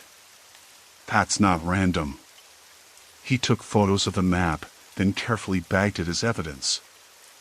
"I'm going to drop this at the station and talk to some detectives I know," he said. "Try to see if there's anything similar on file." I nodded, grateful, but the lump in my chest didn't budge.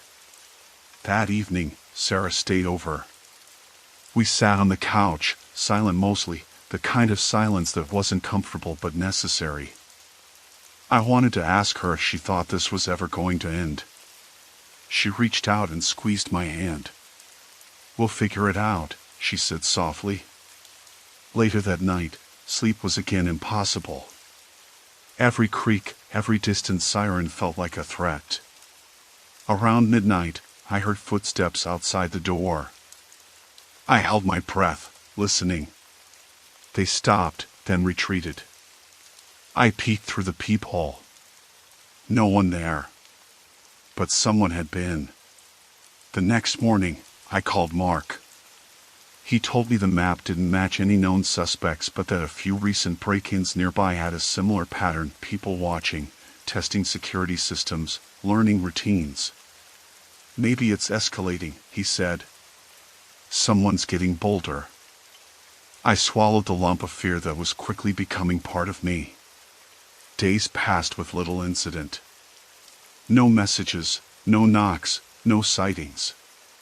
It felt like a reprieve. But I knew better. One night, I woke to the sound of my phone vibrating softly on the nightstand. I reached for it, heart racing. A new message. "Look outside. Now." I hesitated. I wanted to ignore it. But something in me, some desperate flicker of defiance, pushed me. I crept to the window and peeked through the blinds. The street was empty. But on the sidewalk, illuminated by the flickering street lamp, was a single red rose. My breath caught. I wanted to run, to scream, to disappear. But instead, I grabbed my coat and stepped outside. The cold air bit at my skin. I crouched and picked up the rose, its petals soft and fragrant despite the late hour. There was a note attached. I unfolded it with trembling hands. It read, "You can't hide forever." I stood up slowly, heart hammering. From across the street, a figure emerged, stepping out of the shadows. The black van was parked a few yards away, engine idling quietly. The man's face was deep in shadow, but I recognized him: sharp features, cold eyes. My lungs tightened. "Why?" I whispered, voice barely audible. He said nothing. Slowly, he turned and walked back to the van. The engine revved, and the van disappeared into the night. I was left alone on the sidewalk, clutching the rose, the note, and the raw, cold realization that this wasn't just about fear anymore. It was about survival. And if I wanted to live, I had to stop running.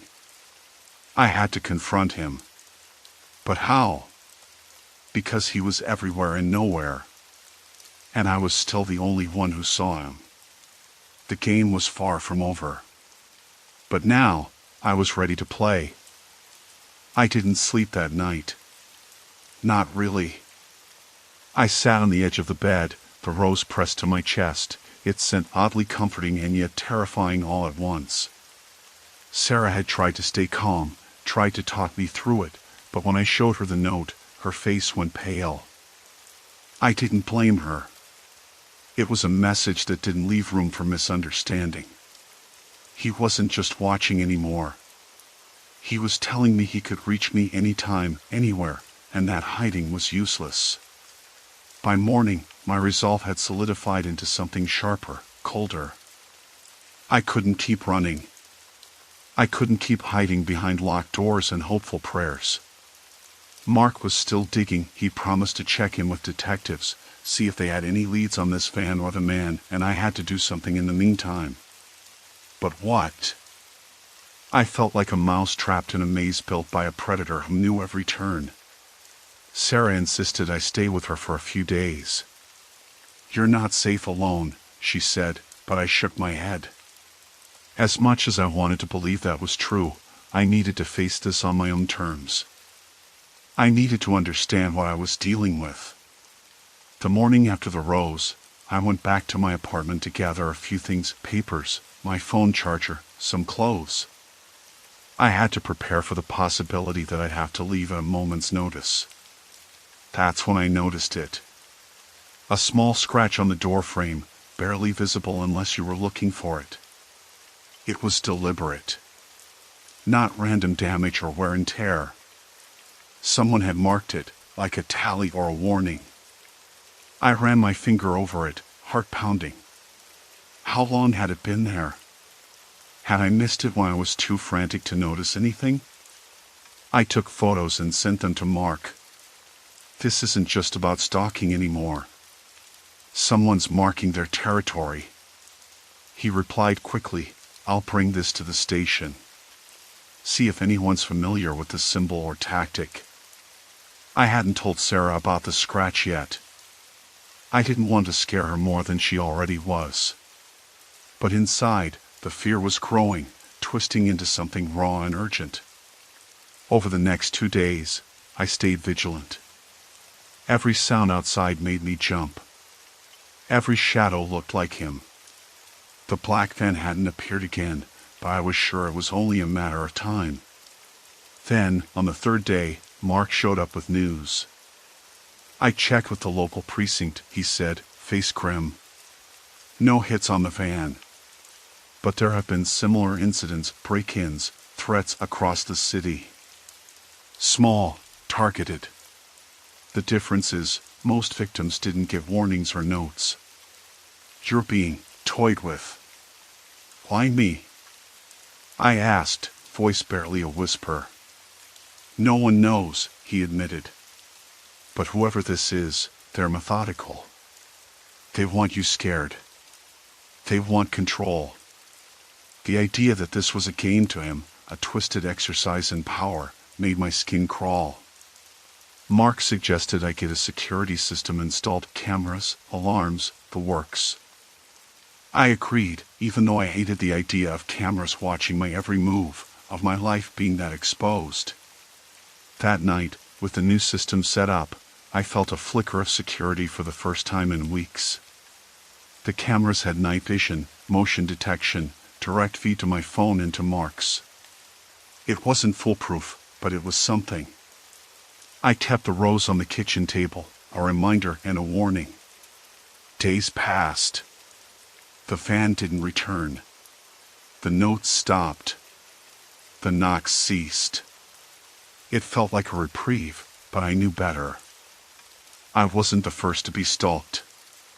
I'd read about people in the news who'd gone through this, some escaped, some didn't. One afternoon, while watching the live feed from my phone, I saw movement outside my building. A figure walking slowly, deliberately past the camera's view. I froze. The feed caught the glint of a watch on the wrist, a black jacket sleeve. The same man. The stalker. I called Mark immediately. Stay put, he said. I'm on my way. But as I waited, heart pounding, the figure stopped just outside the camera's range. Then, out of nowhere, a second figure appeared. They exchanged a brief conversation, something I couldn't hear, then the first walked away. I felt the weight of those moments. 2 people. He wasn't acting alone. Mark arrived within minutes, but by then, the figures were gone. We reviewed the footage again and again, but the second person remained anonymous, just a shadow, a presence I couldn't identify. What do we do now? I asked, voice cracking. Mark shook his head. We keep watching, keep documenting. And we prepare for the possibility that this is bigger than one man. I felt the panic rising, but I forced it down. I had to be strong. For myself, for Sarah, for anyone who might be caught in the crossfire. That night, I barely slept. The security system pinged 3 times with motion alerts, but each time, it was either a stray cat or a gust of wind. But just before dawn, I heard a sound, a faint tapping at my window. I grabbed my phone, heart in my throat, and switched on the camera feed. Nothing. I pulled back the curtain cautiously. There, lying on the fire escape, was a small box. I didn't touch it. Instead, I called Mark. By the time he arrived, the box was already cold. Gloved, He opened it carefully. Inside was a smartphone, screen cracked but still functional. There was a single message on the screen. I see you. Always. I wanted to scream, to throw the phone across the room. But I didn't. Because I knew then, more than ever, that this was no longer just stalking. This was war. And I was the unwilling battlefield. Mark looked at me, eyes dark with concern. We need to get you somewhere safe, he said. But I shook my head. This ends here. I didn't know how. I didn't know when. But I knew one thing for certain. I wasn't going to let him win. For the first time since this nightmare began, I felt something new, a fierce, burning defiance. The fight was far from over. But now, I was ready. To face him. To uncover the truth. To survive. And maybe, just maybe, to take back my life.